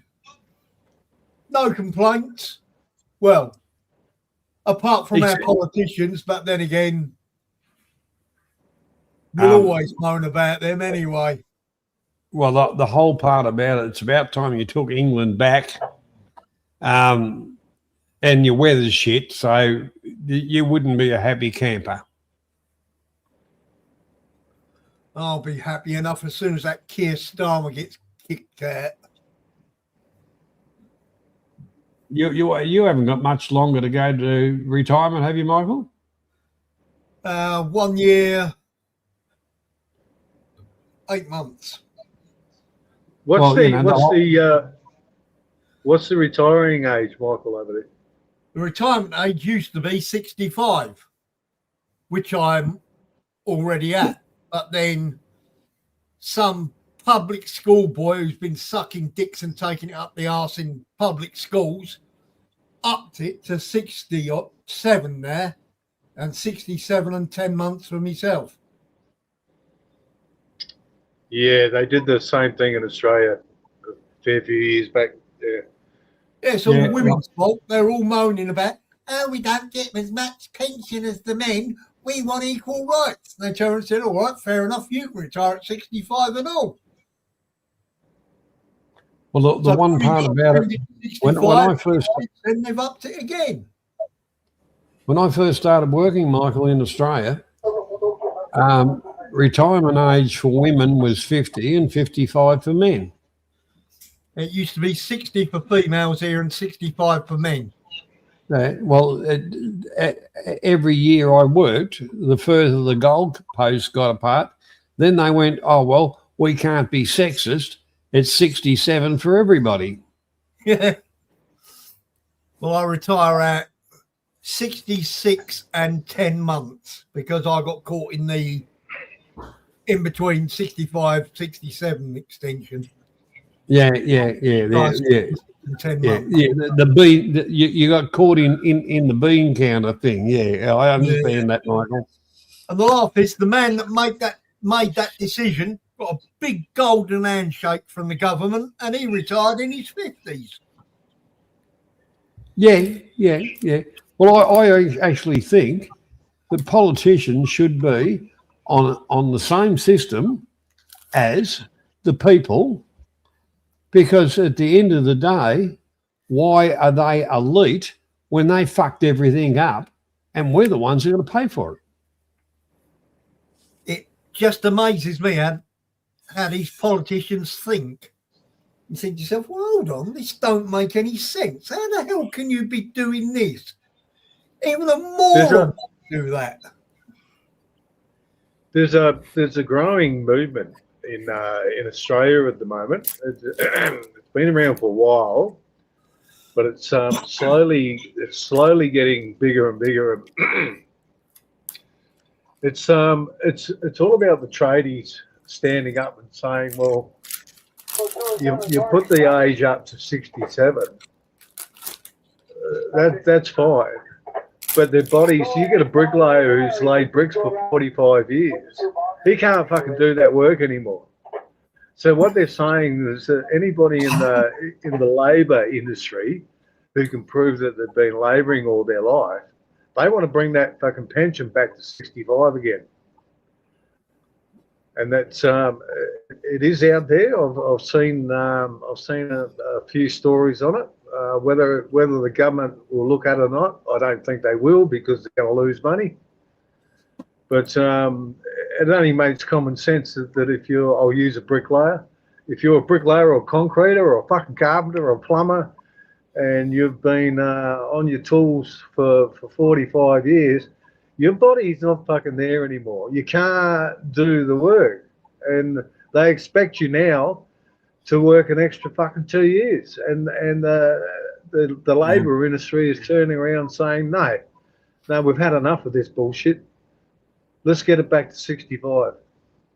Well, the whole thing about it is a lot of companies don't want people over 45 years old. And that's a big problem. You know, the older people, they do have time off with the aches and the moans and the groans and whatever, because they're older. But the thing is, if you're a plumber and you're 65, you'll have to be self-employed. Otherwise, no one will hire you. Yeah, well, nobody's going to hire anybody over 60 these days. Yeah, Oh, shit, I keep on getting job offers every day of the friggin' week. Yeah, so do I. I didn't want to bring that up, but I do, yeah. But the whole part about it is I've said enough's enough. I've done enough. Bugger it. Johnny, it's fascinating, though, that the people that made this decision didn't do any physical hard work. All they did was shine a seat with their ass and tap a keyboard. Oh, hang on, hang on, Michael. I've seen fucking politicians with a who's fucking got their shiny. radio on? Oh, I have. Hang on, I'll turn it down. Yeah, I have to sort of keep an eye on, because I'm at work, I just got to keep an eye on a couple of things. Yeah, sorry. No, we do suffer from ageism in Australia, and I can tell you that for a fact. But let me tell you, if I was a business owner and some 19-year-old kid came to me for a job against a 45-year-old, who's never done it before, against a 45-year-old or a 50-year-old or a 60-year-old who've been doing it for 20, 30, 40 years, I'll be taking the older guy, thank you very much. This is the stupidity of ageism.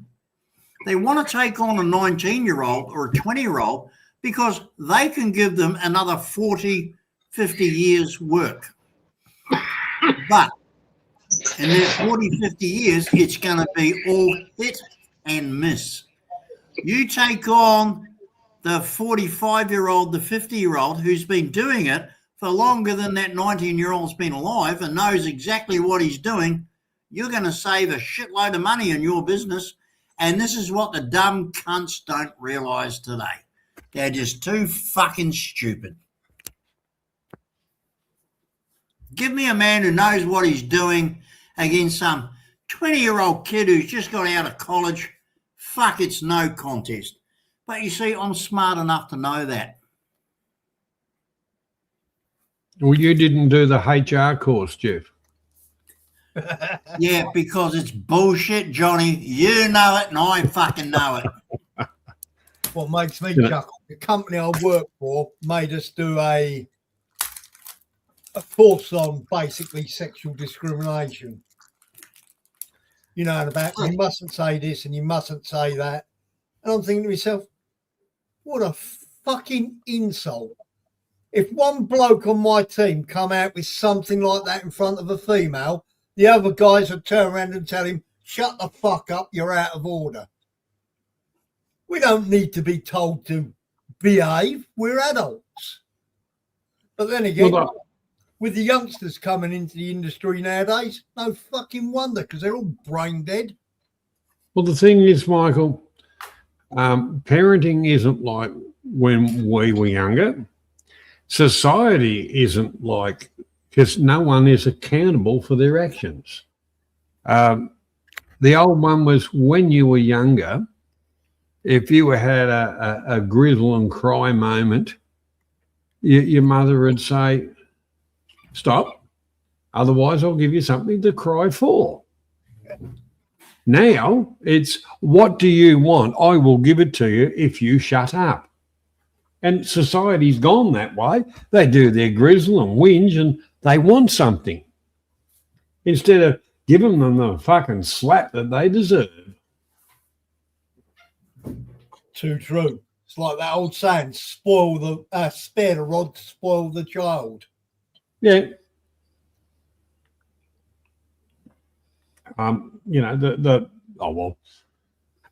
My children, there was no such thing as they all had their little jobs to do. And if they didn't do their jobs, well, they were chastised. Yeah. And at the end of the week,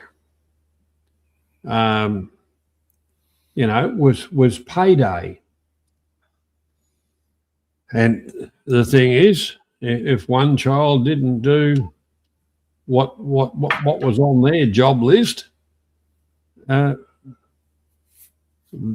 deductions came in.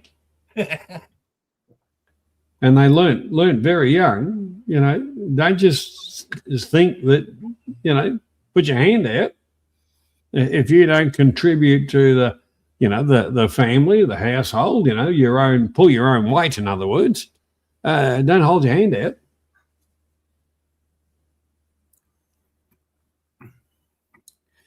Ladies and gentlemen, we have a new guest on the panel and someone who has really done wonders for this channel to bring, truth and actual facts and reality to this channel. Now, I can't thank this guy enough. He has brought into the channel an amazing amount of information. Hang on, he's just dropped out. Now, ladies and gentlemen, I'm talking about Ernesto Ruiz. Oh, Ernesto, yeah. Provided us with so many details about the con men and the grifters that were areas again. Ladies and gentlemen, we're going to bring him into, say hello, an amazing member of the channel. Ernesto, how you going, son? Hey, how's everybody? Merry Christmas. Coming into the new year. Happy New Year. And a Merry Christmas to you too, mate. Yeah, Johnny Siam, good to see you, Michael. And the other gentleman that was deep down in the earth looking for coal, I saw him earlier. Well, yeah, all of the people on the panel at the moment, Ernesto, are really, really, like yourself, extremely valued members of the channel, really great supporters over a long time and period. And look, Michael Young, Johnny Siam, and now the Grim Reaper has gone, but again, he is. Those are people that look. I just trust with my life. I really do. Did I boot him off because I came on? Can you only have 3 at a time? You're up there with the good guys, mate. Don't worry about that. I apologize, Grim Reaper. I heard you guys talking about world leaders and how horrible they are, but I came on to say that mine's worse than any of yours. Well, we all have this problem. We really do. I mean, the world is it's just like a merry-go-round at the moment, isn't it? It's just an amazing bloody thing. We don't know where we're going to get off. We just really don't know. We do, Jeff. It's called a cemetery. No, Michael. No, that mongrel dog. He's disappeared because he's hiding. I would say he's been booted out of the Philippines from personal people that have been. Now we have, as you know, we have a really great friend on the channel, Michael, Steve Ford. He was in Bohol at that bloody idiot's slop house, 10 days ago? Boss Hog was nowhere to be seen. Boss Hog is gone. He is what he is. He fled the United States under debt, and now the warrants have caught up with him. Everybody knows where he is. Everybody knows all the shit that he's been involved with in the Philippines. We've reported him so many times to so many different Filipino authorities, and now he's had to run from the Philippines. He's nowhere. He's gone. He is what he always was, a loser, a thief, a scumbag, a grifter, a bum. That's where he is, Michael. That's where he is. Well, maybe he would have gone to another Southeast Asian country. So he one that's off the fucking limits would be Myanmar. Well, very shortly, Johnny, I will be in the Philippines and I will expose that prick. 100%. Why bother? Why bother, Jeff? You've wasted that much time and the officials and all the rest of it. Why don't you just go there and enjoy your holiday with family and friends? Forget the maggot, because the maggot's I'm gone. Doing that because I'm going to be where he is, because I'm going to go and sort out my rice land, which is like an hour from his location. So I'm going to be there anyway. I wouldn't drive an hour I'm to just going to see. do this for a sideline. But the whole part about it, Jeff, the whole part about it is, yes, he's flying below the clouds. But the whole part about it is, scum like that always do. And why bother? You devoted a lot of time on previous trips, complaining or putting complaints into corrupt officials who were probably getting the backhander off him. So why would you bother? Unknowingly, the process, Johnny. I did that all unknowingly, the process, and unknowingly how to do it properly. I know how to do it properly. I'm not even going to bother. All I'm going to do is just report on his sad, pathetic. I'm not going to bother going to the officials. I'm not going to bother with the government. I'm just going to show what a sad, pathetic loser the cunt really is. That's it. Well, I think he showed everybody as we've watched his castle fall. You know, it's been a wonderful journey to how great thou art, and then like the fucking offshore fucking fish raising expedition, the whole lot of it. You're a fat cunt now, Jeff. Who? Oh my God. Who is left standing? That's right, GD. The only left standing out of all of this is GD. I promised my channel 1,000 times, I will have the last laugh. I will be the last one standing. Yeah, the pit bull that got hold of the walrus. Yeah. The pit bull and the walrus. Well, actually, Michael, they're both starting to look the same. Big fat gutted fucking cunts, and you know. I'm the last one standing, Johnny. They're all gone, all of them. Now listen to me very carefully. Hey, he's on a path to self-destruction anyway. He literally, you don't have to do anything. He is literally already on the path to self-destruction. And I'll tell you, Ernesto, that a lot of it is in the last part, in the end part, is due to you. And for that, I can never repay you. I can never repay you for what you did and for your input, because you shut down so many of them, and you scared away so many of them. You really saved my credo. You really were the icing on the cake, mate. I don't know how to put it. You shut them down, not me. You. Oh, it's all good. Listen, I've been watching your channel for so many years, and I just got so tired of them interrupting and just causing problems. And it was mainly the one guy. I mean, we don't have to go too much on this, but yeah, it was mainly Haskett. And once he got sorted out, that really changed everything. Well, where this Christmas has any one of them been offering anything to anybody in the Philippines? Now, recently, I just put up a video. I got $76. That was the income of this channel over 3 months. But I rounded that out from like 3,800 pesos to 10,000 pesos and sent it to the Philippines. Where has any one of these other arseholes put up a video over Christmas to show anything that they've done for anybody in the Philippines? Well, geez, I'm sorry to be such an arsehole. I'm sorry to be such a bastard. I'm sorry to be such a loser like Ben. The saddest thing about it is actually that if Hogg had put his mind to doing something honest and upstanding, like sales or something like that, he probably would have been quite successful. But like most lazy fat fuckers, he wanted a free ride. Well, that's what I'm saying, Michael.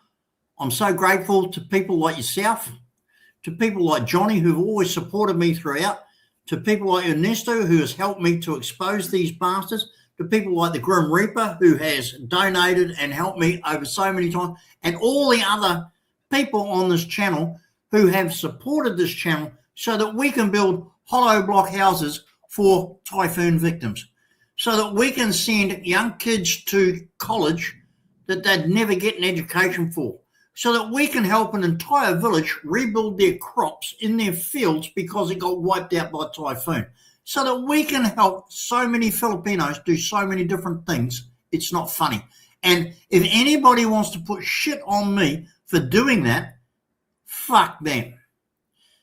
And remember, I make it a absolute pledge and a promise, and you all get shown every receipt. Everything is transparent. And the thing is, the amount of money this channel makes is negligible. It's not a huge amount of money. It's not like thousands of dollars or hundreds of dollars. It's the tens of dollars. It might be 100, 150, 120. It's not hundreds and hundreds. It's not thousands and thousands. I don't need to steal that money from viewers or donors. I don't need to. So why do they continually call me a scammer when I show every time where that money goes, and when I add to it and up it? Like last time, I said to Michael, your major donation to the last time that the channel money comes in, so you get to say where the money goes. So he sent me an email. He said, send it to the people in the village you support. And that's exactly what I did. I sent 10,000 pesos to Gerson in that mountain village in Cebu. Okay? But that was 5 times $76. I always add up. But Michael, who supports this channel, well, there you go. Look, there it is. I'm not bullshitting you. Michael supports this channel and has done. And that's why I said to him, it's your choice where that money goes. Now, Michael, you have people in the Philippines, and I was so amazed that you offered that choice to me. Michael, ladies and gentlemen, has family and friends and amigos in the Philippines. Yet he, even after all his support of me, he gave the opportunity to me to send it to my people. I mean, that's the kind of quality and decency and wonderful guys I have on this channel, and I am so grateful. I really am. You got no idea, people. When I started this, I had no idea that I was going to meet the quality and decent people that I've met. And for all of you out there, everybody that's helped us provide those hollow block houses, provide the groceries, provide the school fees, and provide the help to the Filipinos that we've helped. Every one of you that's contributed in that and helped us, thank you, thank you, thank you. And to all the idiots out there in the scum mong channels that have somehow made it out to be dirty, made it out to be there's something wrong with that. What is fucking your problem? But here's the thing. Today is the 29th of December, and we're still here. We are still here. And all your channels, all your filth, all your grubbiness, you're gone. You don't exist anymore. We have shut you down. Bye-bye. And Ernesto, you've been a great part of that, and I really thank you for it. Hey, can I read you something? So, I recently found out that Hog, he actually started a ground maintenance business. So Really? this is another, when I say he started it, this was, 15 years ago, whatever it was. Maybe it was 20 years ago. But he actually started I should say he must have gone in with a friend and decided that they were going to start like a landscaping business or ground maintenance, as they call it. And we never knew this before about Hog, that he had this sort of ground maintenance landscaping business. We knew he had been through jobs, we know he'd been a policeman, he had worked, I think he had worked in Las Vegas, he had done some other things, but this is just another list. But I have a review here that I think is hilarious that I want to read out. This is a review that it's on the Chamber of Commerce website. It says, if there were an award for most unforgettable landscaping experience, Steve's ground maintenance would take the gold medal. My landscaper, a man who introduced himself as Boss Hog, rolled up 1 hour late to our appointment in what I can only describe as a 1990s GMC Safari ice cream van with a makeshift plywood extension on the roof. I wasn't sure if he was there to cut grass or to sell popsicles. After finally firing up his mower, I noticed he didn't have a grass catcher attached to the lawnmower, meaning all of the grass clippings shot right back onto my lawn. When I voiced my concerns, Boss Hog assured me that dead grass was nature's mulch and that he had just saved me money on store-bought mulch. A true environmentalist, I guess. Things took a turn when he asked to use the bathroom inside my house. I foolishly said yes. He tracked in dirt and grass, then disappeared into my daughter's bathroom for a solid 15 minutes. And when he emerged, I was hit with a wall of stench that could have peeled paint. I don't know what Boss Hog had for lunch, but I'm certain it died twice. To his credit, his weed-eating skills were top-notch. He edged the lawn like he was framing a masterpiece. He even credited his precision to many hours of trimming Maricel's crabgrass. I don't know who Maricel is, but I owe her thanks. He wrapped things up by leaf blowing all the mulch that had accumulated on the sidewalks into my neighbor's garden, which I suppose means I saved them money also. Finally, he loaded his tools back into the ice cream van, lit a cigarette, and drove off like a landscaping outlaw. Outlaw being the key word.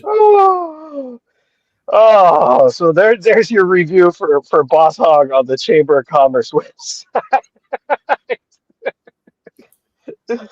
Oh man. I tell you what, mate. Like the the scope of these channels is just unbelievable. What you can do, who you can support, what you can say is just mind-boggling. And that's why I'm thinking of Johnny Siam there in Thailand. Now, Johnny's been going to Thailand. He knows the Philippines really well. He is like, you know, you can use your right and left hand. Johnny's ambidextrous. He knows Philippines. He knows Thailand. And I would be really happy to chuck this channel's support behind Johnny in Thailand if he was to say, well, you know, we've got scammers over there or scumbags over there, whatever. But, you know, I think we should all be aware of the fact that we live well. I mean, I want for nothing, absolutely want for nothing. There is nothing that you can say to me that I've got hot water, I've got cold water, I've got fresh, clean running water, I've got electricity, I've got furniture, I've got a bed, I've got air conditioning, I've got a refrigerator, I've got a bath, I've got a shower, I've got everything I fucking need in space. Except for decent internet. Yeah, well, that's it. Yeah, but I mean, no, I've got decent internet, Johnny, but it's been hijacked by scammers. So, you know, there's nothing I can do about it. But once Ferret gets here and sorts out this new computer, that's all going to change because it's all there. Trust me, son, it's all going to change.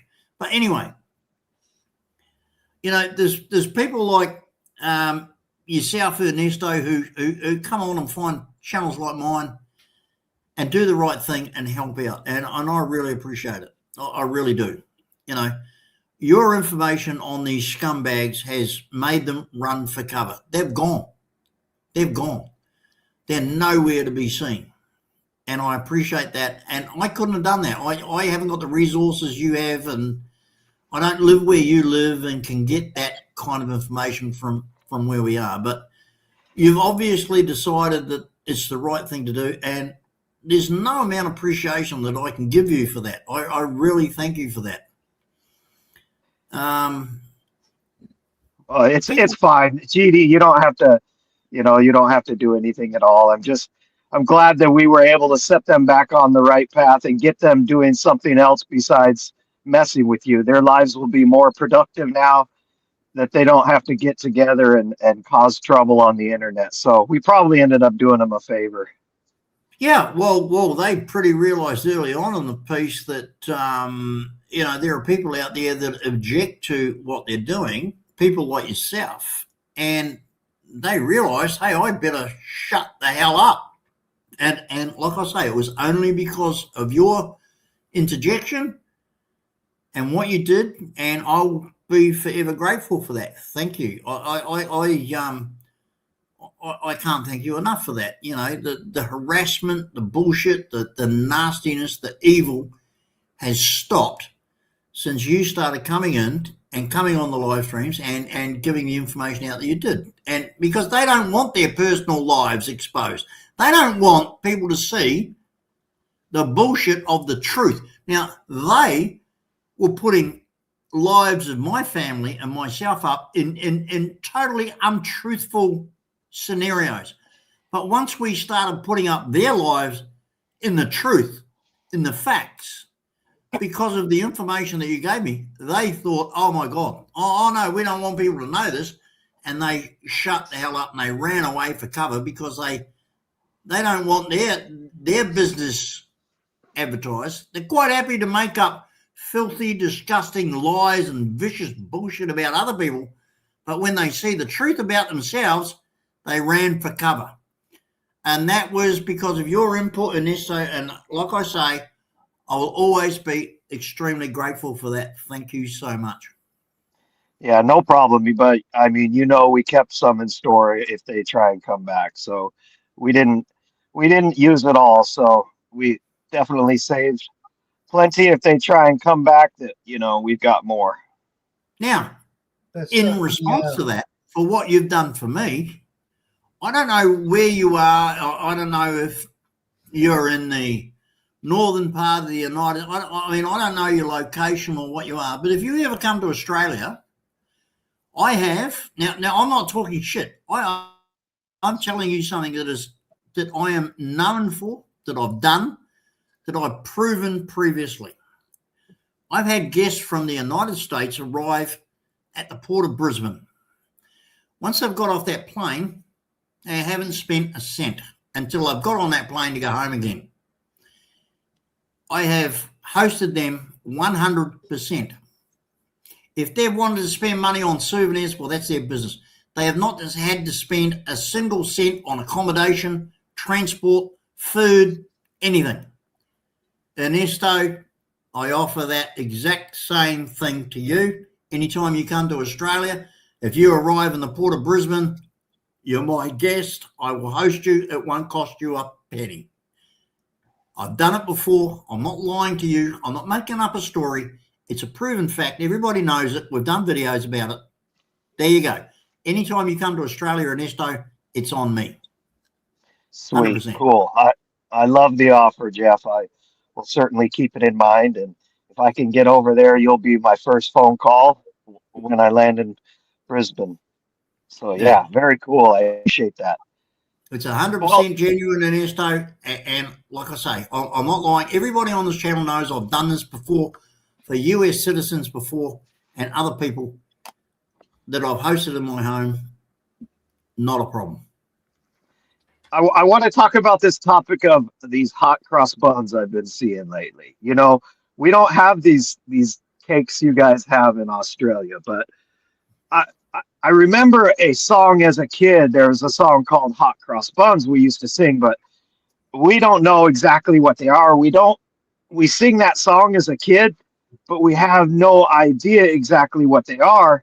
And as I've been seeing different YouTube channels, it seems like there's different varieties. There's sort of different brands that make them. Some are better than others. What's the deal behind these hot cross buns? Because like I said, when we were kids, we'd sing the song, but we don't have them here, really. I'm going to wimp out here, and I'm going to put this, Johnny. Yep. I'm going to ask you to answer Ernesto on this hot tub business and what he was just asking. Well, okay, we'll do that. We'll do that. It's the hot cross bun is for Easter, and the cross as in the crucifixion. The bun itself is a sweet bun with fruit in it, and that's what the tradition of the hot cross traditional bun. Although you have multinationals with bakeries and they want to turn it into making money. That's why you'll start seeing in Australia hot cross buns, and it's not even Easter yet. It's all about the money. But the traditional hot cross bun came out a week before Easter, and like I say, it was a sweet bun, browned on top, but it had the cross on it, which was about the crucifixion. How's that, Ernesto? You get the grips of it? I do. So I see that they have that cross on them. I've been looking at it on YouTube. What's that made out of, that cross? It looks like a white sort of something. Oh, what is it's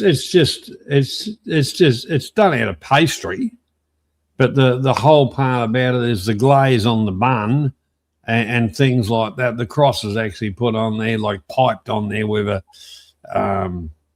It is actually pastry, but. With the multinationals doing it, you can get, whatever flavor hot cross bun you want now. When it was the traditional was a sweet bun with fruit in it. Yeah, an English tradition.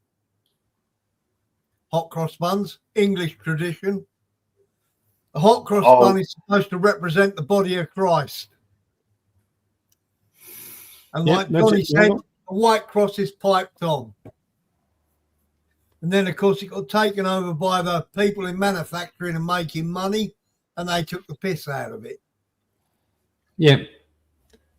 But it was the whole part about Easter is the crucifixion of Christ. Yeah. Which if we go through that, Christ was born in Bethlehem, which is actually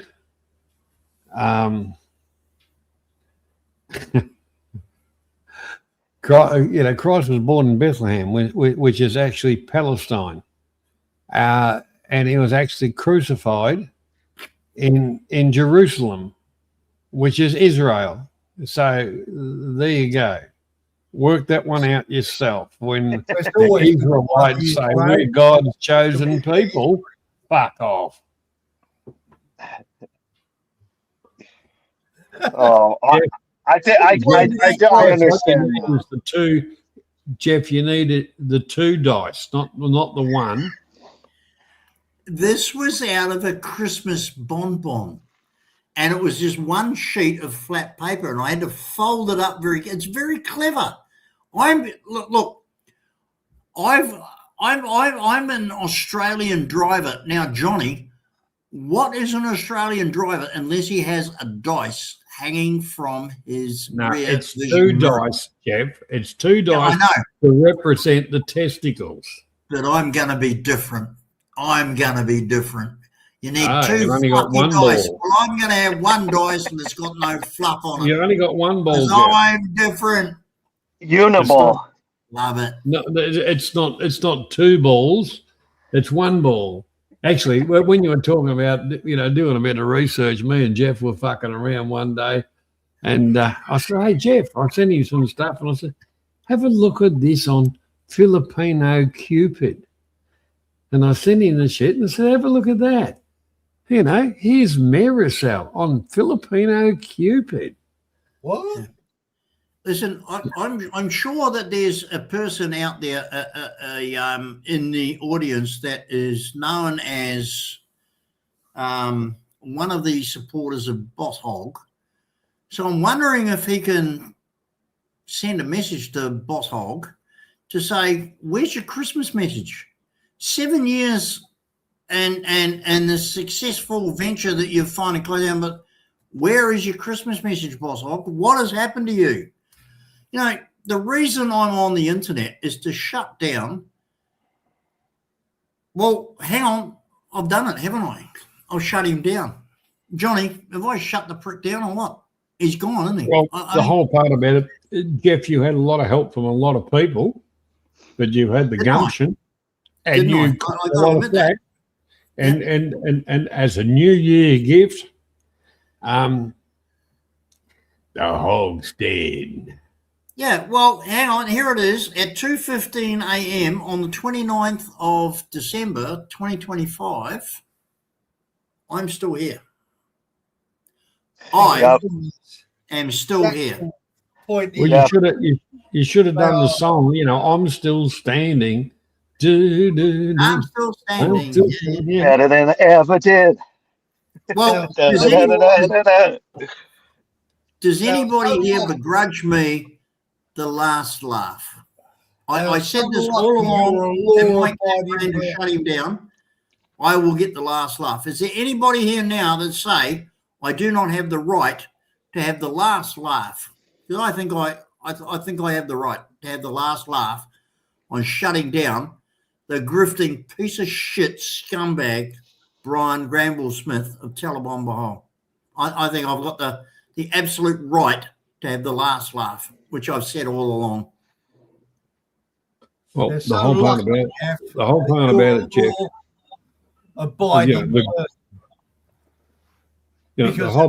the group. Oh, sorry, Michael. Go ahead.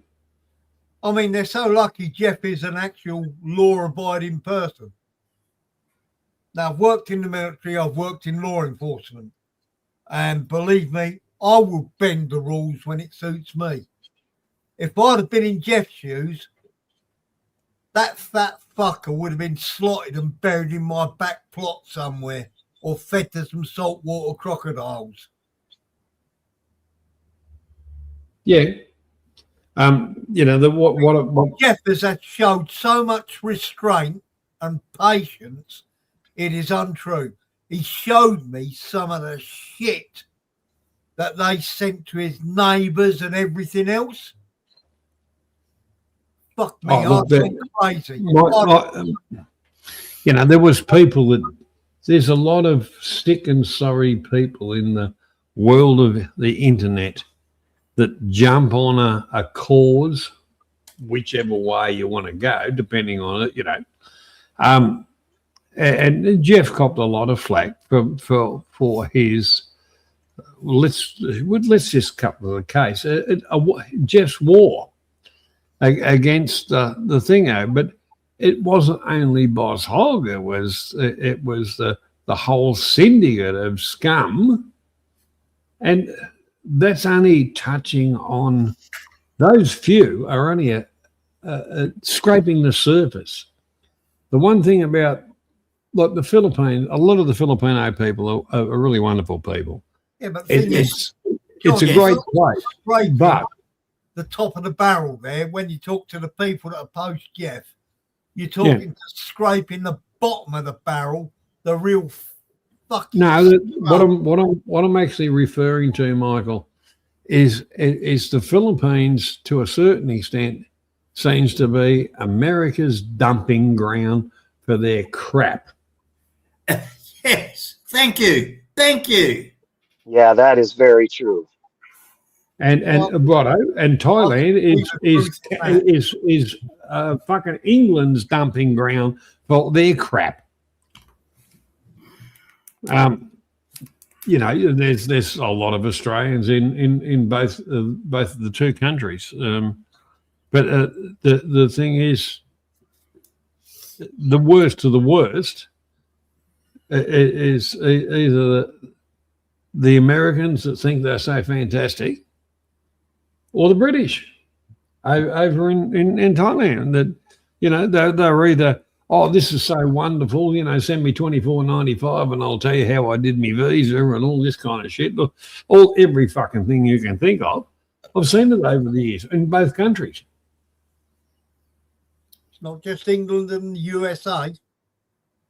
You know, the whole part about it is when I first started off on YouTube, I where people were saying, oh, you can live like me and I'll tell you how to do it. Well, the whole part about it is I started my channel up to destroy them. And what that was is I put all the information out for free. You know, here's the file, you know, here, download this, click on this link and you can go and get your fucking visa. This is your processes to here, there, and fucking like Cambodia, Myanmar, Thailand, Philippines, you know, quite a few places. And I did that for years and kept on updating on requirement changes and shit like that. I was very fucking hated because I took away people's fucking incomes, which were only just scamming fucking pieces of shit. Like I say, in Thailand, it's the British. In the Philippines, it's the mighty US of A. And I think the A stands for arseholes. I really take offense. Anybody talking shit? Ernesto, no offense to you, mate. Yeah, but I think you'll find there's dickheads and arseholes in every fucking country. Oh yeah. Oh, you're correct. You're correct there, Michael. There was one Australian bloke. He got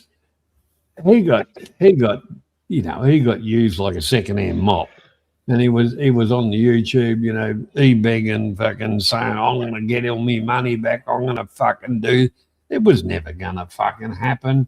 But he was too proud or too stupid or whatever. He didn't bite the bullet and come home when he should have. And he thought he could make a living out of e-begging. Well, that didn't happen either. I don't know what happened to the cunt, but who gives a fuck? It's a parasite. If you can't fund yourself, don't go. I can remember like when Jeff showed me the shit that other people had put round his neighbourhood about him, trying to shit on him and shut him down, and he never gave up. And I thought to myself, fuck me, he's a better man than me. He's got more guts than me. Because I'd have fucking flown out there and slotted a couple of cunts. Well, I totally agree with you, Michael. But the other thing is, I would have gone down the local police station and let go with a few fucking rounds as well, because they were pathetic, useless cunts too. And they're supposed to represent the fucking law. What do they want to do? Take a couple of coons out the back and fucking give them a flogging and say, "Oh, we've done our job now." And Johnny, you're Fucking talking useless. to a policeman here, and I'll tell you now, Jeff has shown more guts and more cojones than anyone else I've ever known. Me, personally, someone would end up in a shallow grave somewhere. They're so lucky Jeff is a law-abiding citizen. When things get down and dirty, you don't abide by the law. You take the law into your own hands because the law don't protect you. They protect the maggots. Johnny, before I knew you and before we got together and had anything to do with each other, years ago, this was about 1998 in Lapu Lapu City in Cebu. Myself and my wife and children were at the local Lapu Lapu City night markets, and we heard a commotion. And like all the crowd, we moved towards the commotion. And what was happening was there were two grown men, large grown men, and they were beating a child, a boy child of about 8 years of age. They were beating him severely with their fists, kicking him, bashing him, really pummeling into this kid. And I'm standing there with the crowd. There were hundreds of people in a semicircle watching this going on. And I just totally sickened. Now, this is early on. You'll see this video early on in my channel. It's there, and I've mentioned this many times. So I'm standing there and I'm thinking, no, this isn't right. This is beyond fucking disgusting. These two men beating this fucking child. I mean, they were beating him. I mean, they were going to fucking kill him. And so I turned around and I grabbed some Filipinos and said, "Where's the police station? Where's the police? Where's the police?" And this Filipinos, they pointed me to the police station about 100 meters down the road, and I ran like a maniac down to this station. I ran inside, and there's one fat son of a bitch who no English, and I grabbed him and I said, come, Paliho, come, murder, I'm screaming at the guy, come. And this fat, useless, lazy son of a bitch who couldn't give a shit just got up out of his chair and wandered like nothing was going on. And I'm grabbing him, I'm pulling him, and we get back to where this kid is, and I'm going, there, arrest them, murder. I couldn't scream enough at this fucking useless piece of shit cop. So anyway, he just, couldn't be fucking bothered, but I'm a foreigner, and he had no choice. He had no choice because I'm a foreigner. If I was a local, he would have probably told me to fuck off. But being a foreigner, he had to go and fucking grab these guys. So he grabbed these guys, put them up against this brick wall, arrested them. The kid was dead. I shit you not, the kid was dead. They beat him to death. But by the time we got back, the kid had been beaten to death. I'm not shitting you. I'm not lying to you. I'm not making it up. This is not a story. They beat this fucking boy to death. They just kicked the shit out of him and he died. And when we got back, this fucking cop couldn't give a fuck. So anyway, the guy in the crowd comes to me and he says, you have to go. He comes to me, he grabs me and Elaine, and he says, you have to go. You've got to get out of here. I said, what? He said, they're Muslim. They'll kill you. I said, what? He said, those two men are Muslim.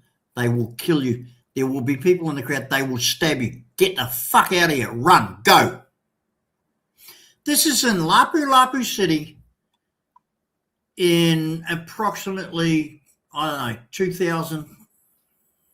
know, 2001, somewhere around there, in Cebu City.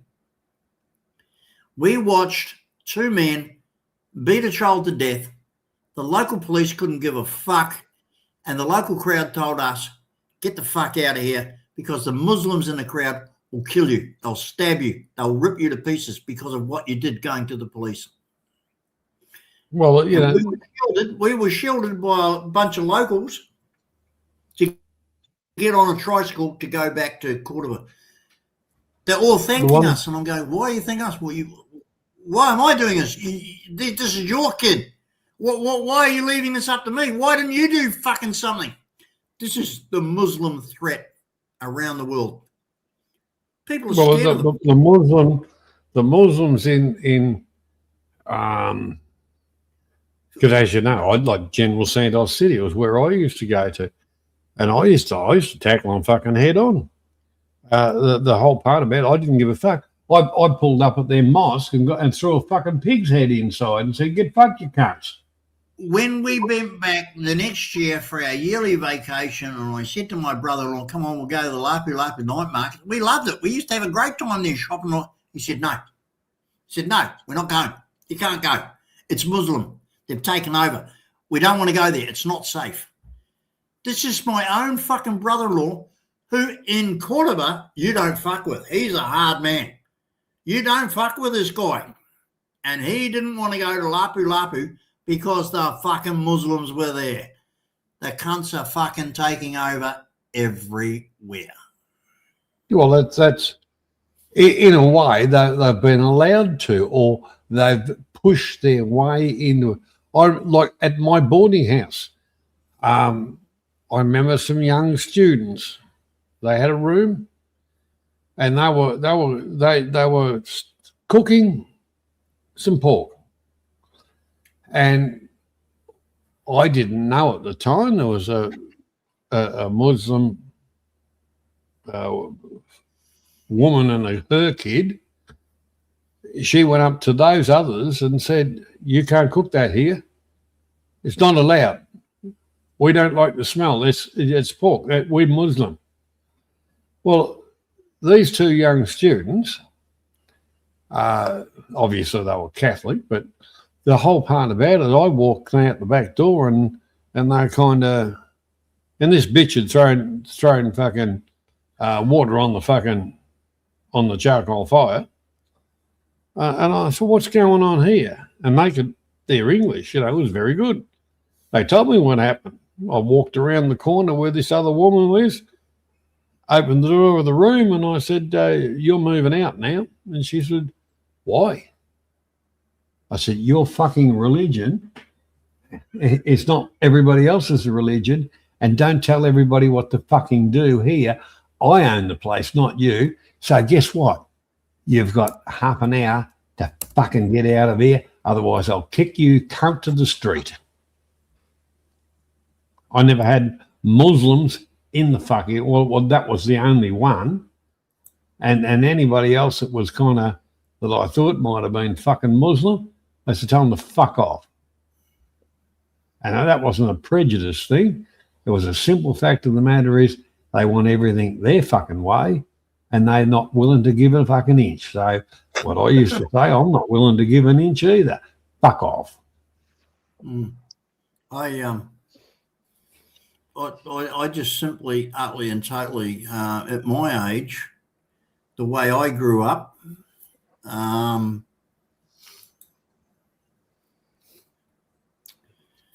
everything that I grew up with, everything that I was taught to be respectful of and everything else has gone by the by. They told us, You had to respect the police. You had to respect the clergy. You had to respect lawyers. You had to respect politicians. Well, 90% of them are in jail for some sort of crime. Everything that I grew up with that was told to Fallacy. me, It's a fallacy. yeah, it's all crooked now. And so this is a real, like at 67 years of age, if I can't handle it, how do kids handle it? How do 20-year-olds handle it? To realize that everything that they've been told is a fucking lie. They haven't been told the same thing, Jeff. And the whole part about it, they know the system where they can run amok and just laugh at every cunt. Yeah, at my age, I'll be honest with you, Johnny, I'm glad that I'm not going to be here in 30 years' time when Islam fucking walks up to someone's door and says, you either become one of us or we're going to cut your head off right here on your own doorstep, because that's what's happening. That's what's happening. That's what's coming. Well, the whole part about it is, well, I won't be around anyway, but if that's what I'm saying, Johnny. You and I are lucky. We're not going to be around when this if shit. they walked onto my property, they wouldn't walk off, put it that way. Oh, yeah. And what does that make us, Johnny? That makes us criminals. That makes us bad men. No, it doesn't make us patriots. It doesn't make us saviors for our culture and our religion and our way of life. It makes us criminals. Let me tell you something. You got to remember my past history. Once upon a time, there was finger pointing. They are the enemy. You know, now it's you're going to sit here and take it up the arse and let the world. That's fine. I don't give a fuck what the government does on my property. Yeah. Don't make the mistake of doing the wrong thing. Otherwise, you'll be fucking dead. Well, it's coming to the point, Johnny, where either you come up here and to New South Wales, or I come down there to Victoria, so we can board ourselves up and fucking blow these cunts fucking off our land. Well, the whole part about it. That's what it's coming to. The other night, we were. It didn't quite work out. Ferret's going to come and see you. And Ferret and I were having a bit of a talk, and my time span didn't fit in. But the thing is, you were just about going to get a fucking double barrel fucking landed on the fucking driveway, But that's not happening because I'm going to Thailand. Now, imagine when Ernesto is. They've got availability. I mean, they can legally go down to the gun club and buy a 50 caliber machine gun. Ernesto, you're so lucky, mate. You can buy whatever firepower you want. Oh yeah, you can get rocket propelled grenade if you want. Well, that's look. I would Ernesto. I'd love that because it's stuff that I'm familiar with, and I'm not saying I haven't used it in my past life, but the whole thing about it here, you can't even have a Shanghai, a slingshot. Oh man, yeah, it's.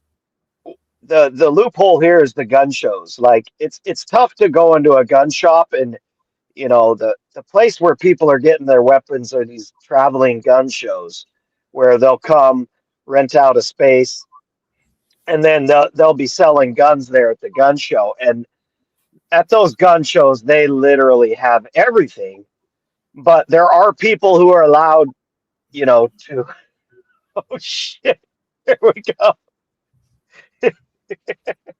So why do you think this bow and arrow?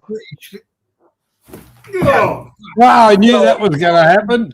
They disarmed the Back British. himself in the nuts. Put it on the floor, you dickhead. This is about the only thing a Put it law-abiding on the floor, citizen. jam it with your leg, and then string it.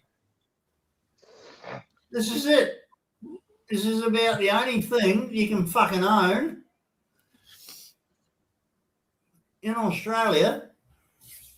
If you're a law-abiding citizen, this is about it. Now, hang on a second. Yeah, but Jeff, fuck me now. That boy's got a lot of fucking teaching to be done. You don't string a bow like that. And here's me ammo. None of them have got set Sylvester Stallone screw-on fucking nukes. Now, I haven't shown you the good shit yet. You need to write little messages on the end of each arrow, Jeff, for everybody. All of your targets. You need to write Boss Hog on one of them. Ernesto, you don't put return to sender on it. Yeah, I've got the hunting arrow tips. Yeah. Yeah, well, that's for bigger game, but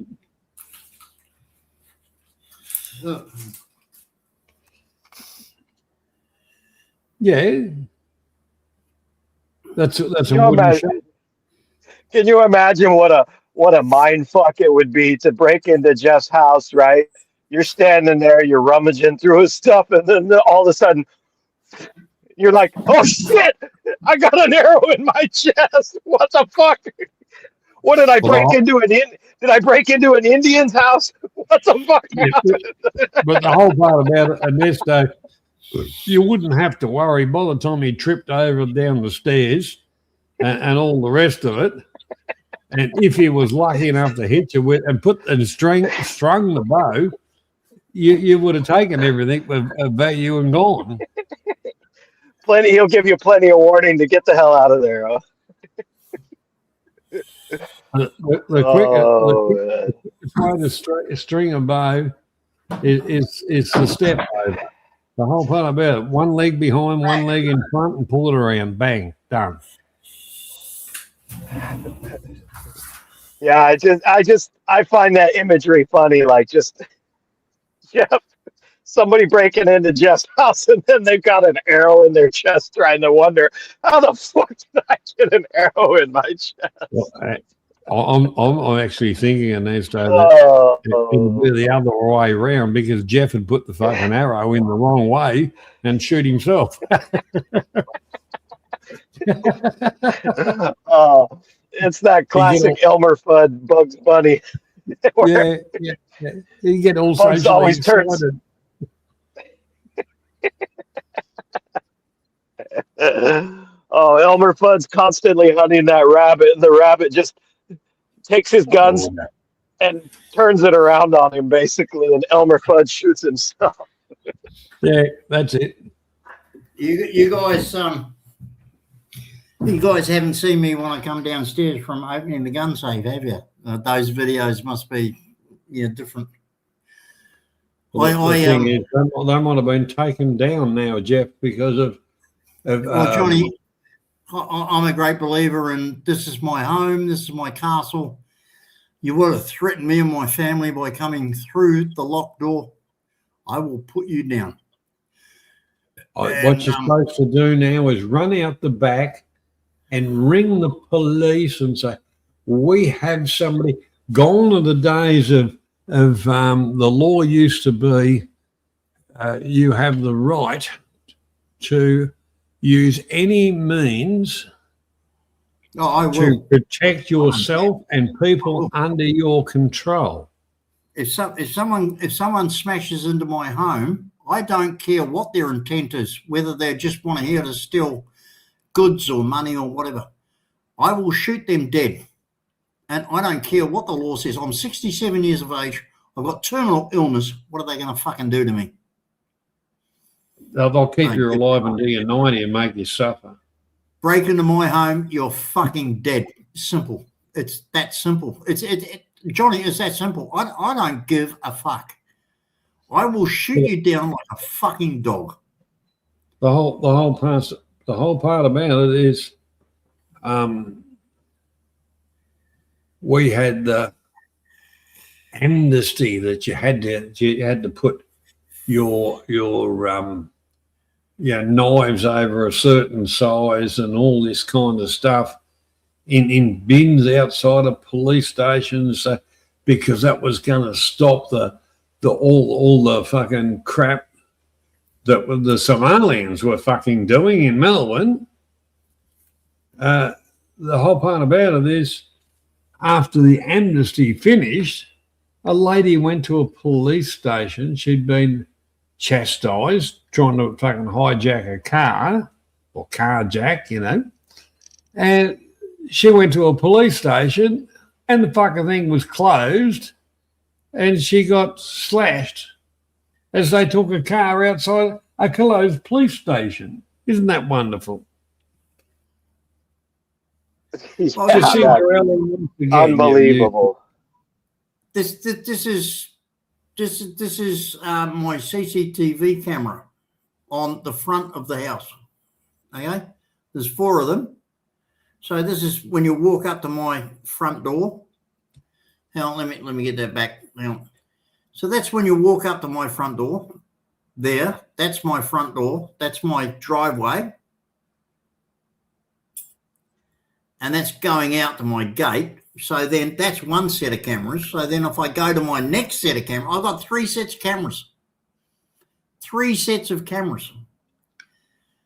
I never had this much security when I was living in Sydney. Casino, New South Wales, is a fucking crime hotspot. You've got no idea. I have got so much security, it's not funny. Here's my Rio link. Look, wait till it. This is my, okay, so this is my backyard right now at the moment with the torch on, which with the flashlight on the camera. That's looking up to the corner of where I'm sitting now. Okay? So that's another camera. That's the 4th camera. So let's have a look at my 5th camera, which let me show you. Hang on, wait. It's coming up. So I'll just get this up. Yeah. So that's coming up now. So that's my front yard. I have 5 security cameras on my house. You want to come anywhere near and what happens is these are really good cameras. You come within 100 yards of them, my phone goes ping, ping, ping, ping, ping. And as you can imagine, I've always got my phone close to me. So what happens is, as soon as my camera comes on, I just pick on it and it shows me what's coming. Now, within 30 seconds, I've got my gun safe open, I've got my Glock, and I've got 3 fucking magazines full of bullets. Go ahead and break into my front door. Go ahead. Please. You've got 30 seconds from 100 yards away to get into my house. From 100 yards away. Before I blow your fucking brains out. And Dirty Harry, make my day. Well, you know, the whole part about it, Jeff. No, you see, the thing is, well, Ernesto, over the years, I don't know how long you've been watching the channel, mate. I know it's been a while.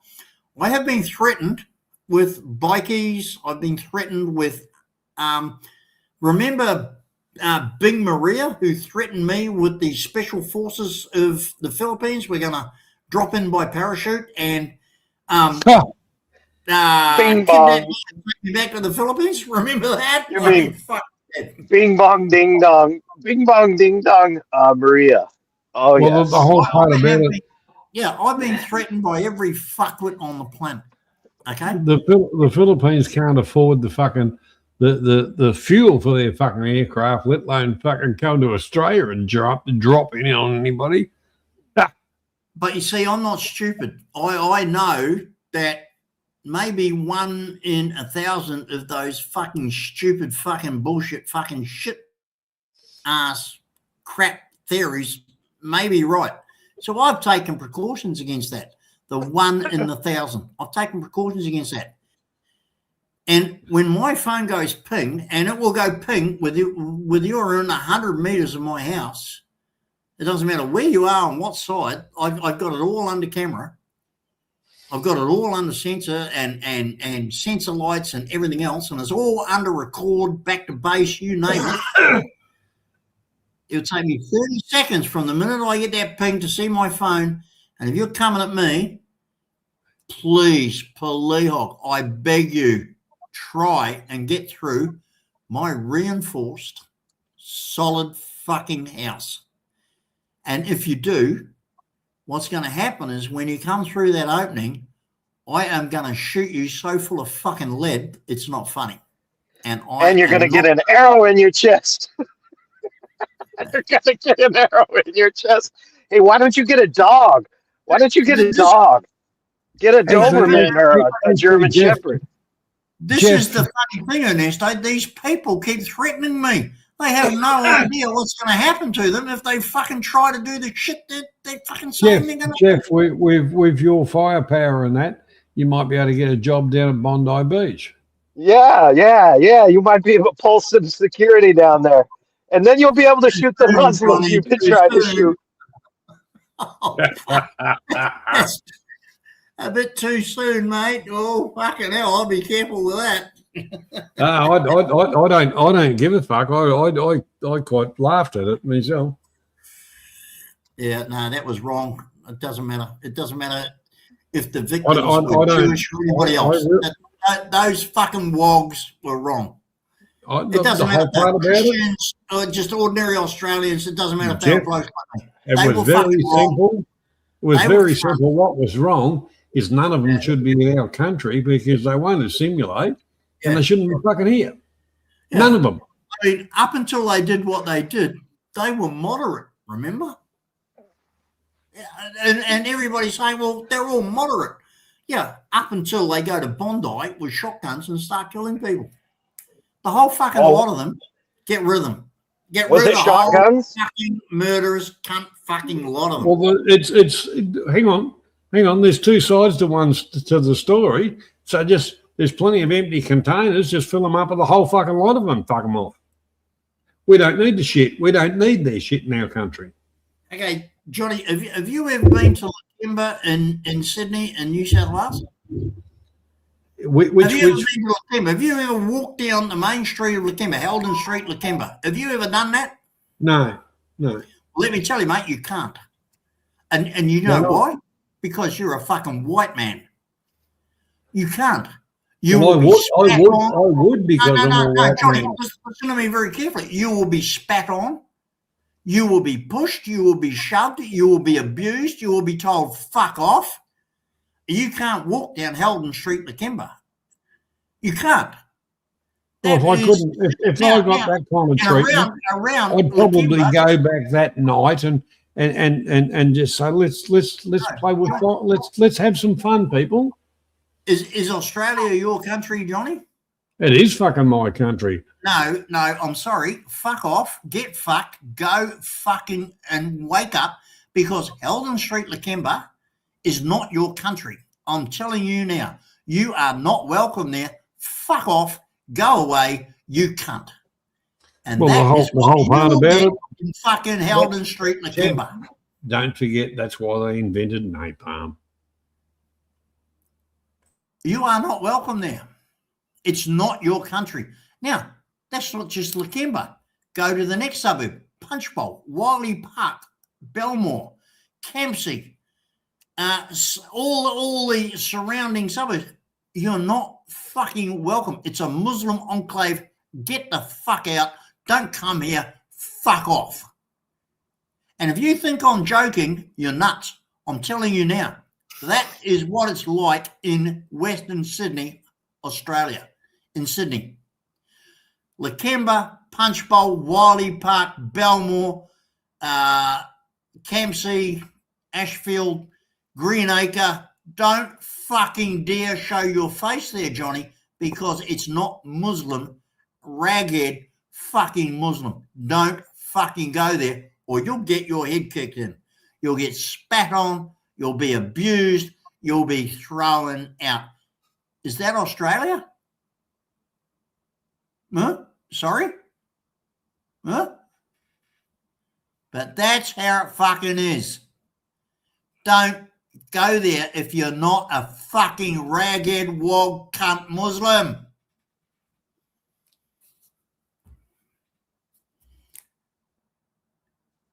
This is Australia. No, it's fucking not, mate. No, it's fucking not. Not in those places.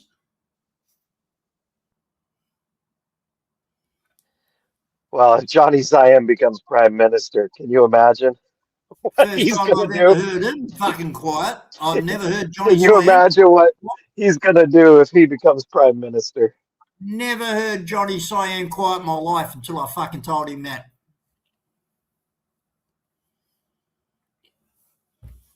Heldon Street, Lakemba, if you're a white man, Christian Democrat, fuck off or die. They will fucking spit on you and kick you and abuse you and fucking show you the fucking door. End of fucking story. And that's the truth. That is the plain fucking in your face, down to earth truth. And So anybody who wants to fucking deny that is a fucking cunt. Jeff, have you heard the latest from the UK? Mate, Birmingham, Manchester, fucking hell. You've lost it, mate. You've lost the plot. I mean, you really have. You've lost the plot, mate. Have you heard the latest from the UK? Keir Starmer and his entire fucking cabinet have welcomed some Muslim piece of shit back to the UK after 12 years in an Egyptian prison. They don't want him. Why the fuck do we want him back here? How in hell, Michael, did the Mayor of London become a Muslim? Sadiq Khan. He always was a Muslim. Your Minister of fucking whatever, foreign affairs is a Muslim. Are you fucking shitting me? No, it's the shit we've been dealt with. And believe me, it won't last too long. Like you think in Australia, you're having a bad time. In here, in the UK, it is borderline civil resistance.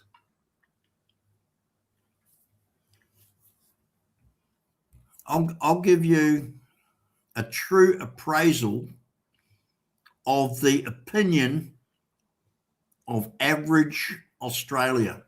And the true appraisal of the average Australian regarding the United Kingdom is you've lost it. We're totally fucked. It's gone. It's no longer Britain. It's an Islamic enclave. You've lost it. Yeah. There's Jurgen. G'day, Jurgen. Anyhow, Jurgen's come, so fuck you, I'm going to bed. I did a big stream last night of fucking over 8 hours. All right, Johnny. Hey, thanks for coming on, man. It was great to talk to you again. It's always a pleasure. And let's go. Hey. Fucking always good to talk to you, mate. Yeah. Michael, good to talk to you. And you, Johnny, you've always been a good source of information. So anyway, I'm going to catch us later. Like I say, I burnt the candle at fucking both ends last night. Get some sleep. Get some sleep. On the new year. All right, the same to you, Michael. Have a good New Year. Let's go, and Jeff. All right. And I'll Cheers, catch us again in near future. Yep. Bye bye. You're bloody tired from last night, mate. Apparently, I heard that your live stream went for like 10 hours or something. Jeff, check your WhatsApp. Yeah, Johnny's gone. Jeff, Yeah, check mate. your WhatsApp messages. WhatsApp. Okay, thank you. I will do. I'll do that right now. Don't spill the beans. Let's have a look. Now, checking right now.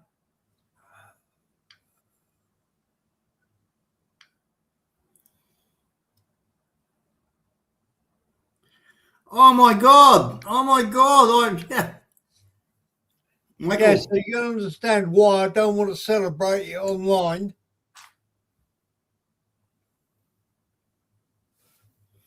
salute, mate. Salute on this day.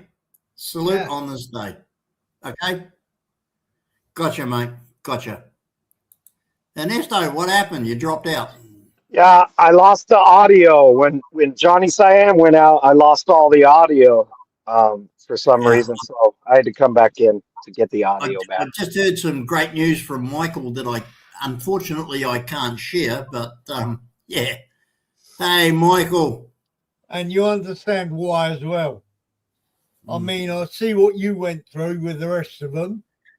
Oh, you got no idea, Yeah. mate. Yeah. And basically, you're a law-abiding citizen, and I will, how can we put it politely, bend the rules when it suits me. Now, okay, guys, I'm 67 years of age. Do you think that I should keep my tail or I should cut it? You know, I mean, do you think that this is a bit juvenile, or do you think that as a 67-year-old guy, I should cut my tail off? What do you reckon, everybody? I think it's very juvenile and you should cut it. I mean how many 67-year-old guys do you know who've got something like this? Get it cut. You're not a hippie.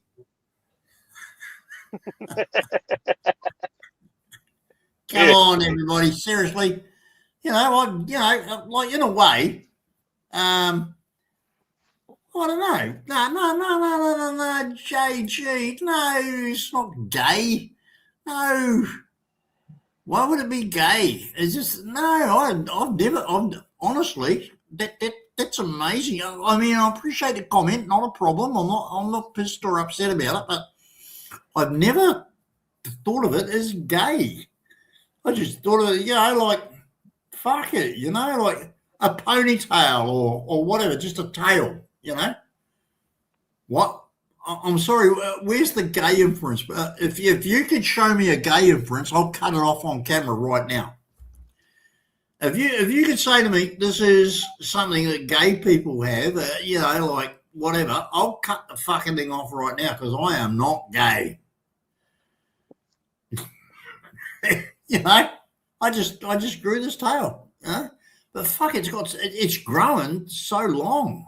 I mean, that's a good 12 inches.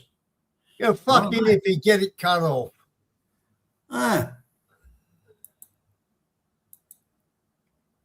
Oh, just joking. Oh, thank you. Fuck, you had me worried there for a minute. For a minute there, I thought people were going to go, oh, GD's a queer. Well, I can tell you, I'm not a queer. Oh, my God, you really, geez, you had me going there. You had me going, JG. Holy shit. There you go, he's having a good laugh. Well, you deserve that good laugh, mate. It was a joke, love. Got it.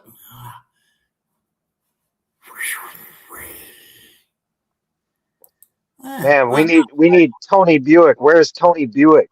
Meaty! Where is Tony Buick? That's the best Tony impression I've ever heard. I mean, I can't understand. Where's Tony? What's he doing? I mean, we've been on here for nearly 3 hours. He's always sleeping. That, well, it's 3 hours. I started at midnight. Yeah. Okay, look, folks, 3 hours. Yeah, that's a good indication. Ernesto, Michael, thanks for joining in, but I think it's time to knock it on head. Ernesto, look, I said, and I'm genuine here. I'm genuine. But without your help, I'm pissed. I'm going to bed. Yeah, no, Ernesto, without your help, I would have had a lot more headaches and a lot more problems, and the idiots would have been attacking me. You helped me so amazingly, it's not funny. They've all shut down. Your information and what you did for me was amazing. Michael, you've always been on the channel. I mean, I really appreciate it. One time, I hope that all of us can get up. You never know. You never know what's going to happen. Let's all get one together. time, it'd be really great if we can get together. Whether that happens or not doesn't matter. I just want to thank you all and everybody and both and for everything that you've done for me and all the support you give me. It's really great. It really is. It's just, if you start your own channels and you start to meet people on your own, you'll realize how special it is to meet people like yourselves. You'll understand what I'm talking about. I'm not being gushy. I'm not talking shit. If you had your own channels and you met the people like yourselves that I meet, you'll understand what I'm saying. It's a really special experience, and it's really heartwarming. So I appreciate it. So on that note, I'm going to say good night. Love you and leave Right. you. Good night, Michael. Good night, GD. Good night, Good mate. night, Good night, Michael. We will catch you next time. And listen, everywhere, wherever you are, a very safe and happy New Year. Enjoy yourselves. Be good. And do whatever you can to make the world a better place. Pay it forward, as we all do. And just be kind to other people around you. And thank you very much. Michael, I will see you when I see you. And everybody, love, Yeah, peace, and happiness. That's all I can say. No worries, bro. You stay strong. Yeah. Thank you, Michael. And if I may end with Siggy, Siggy. I say Siggy, Siggy. Thanks, guys. Love ya. We will catch you You have next a good time. one. Catch up with you next time, mate. You have a good one. Thank you, Mike. Bye. Bye.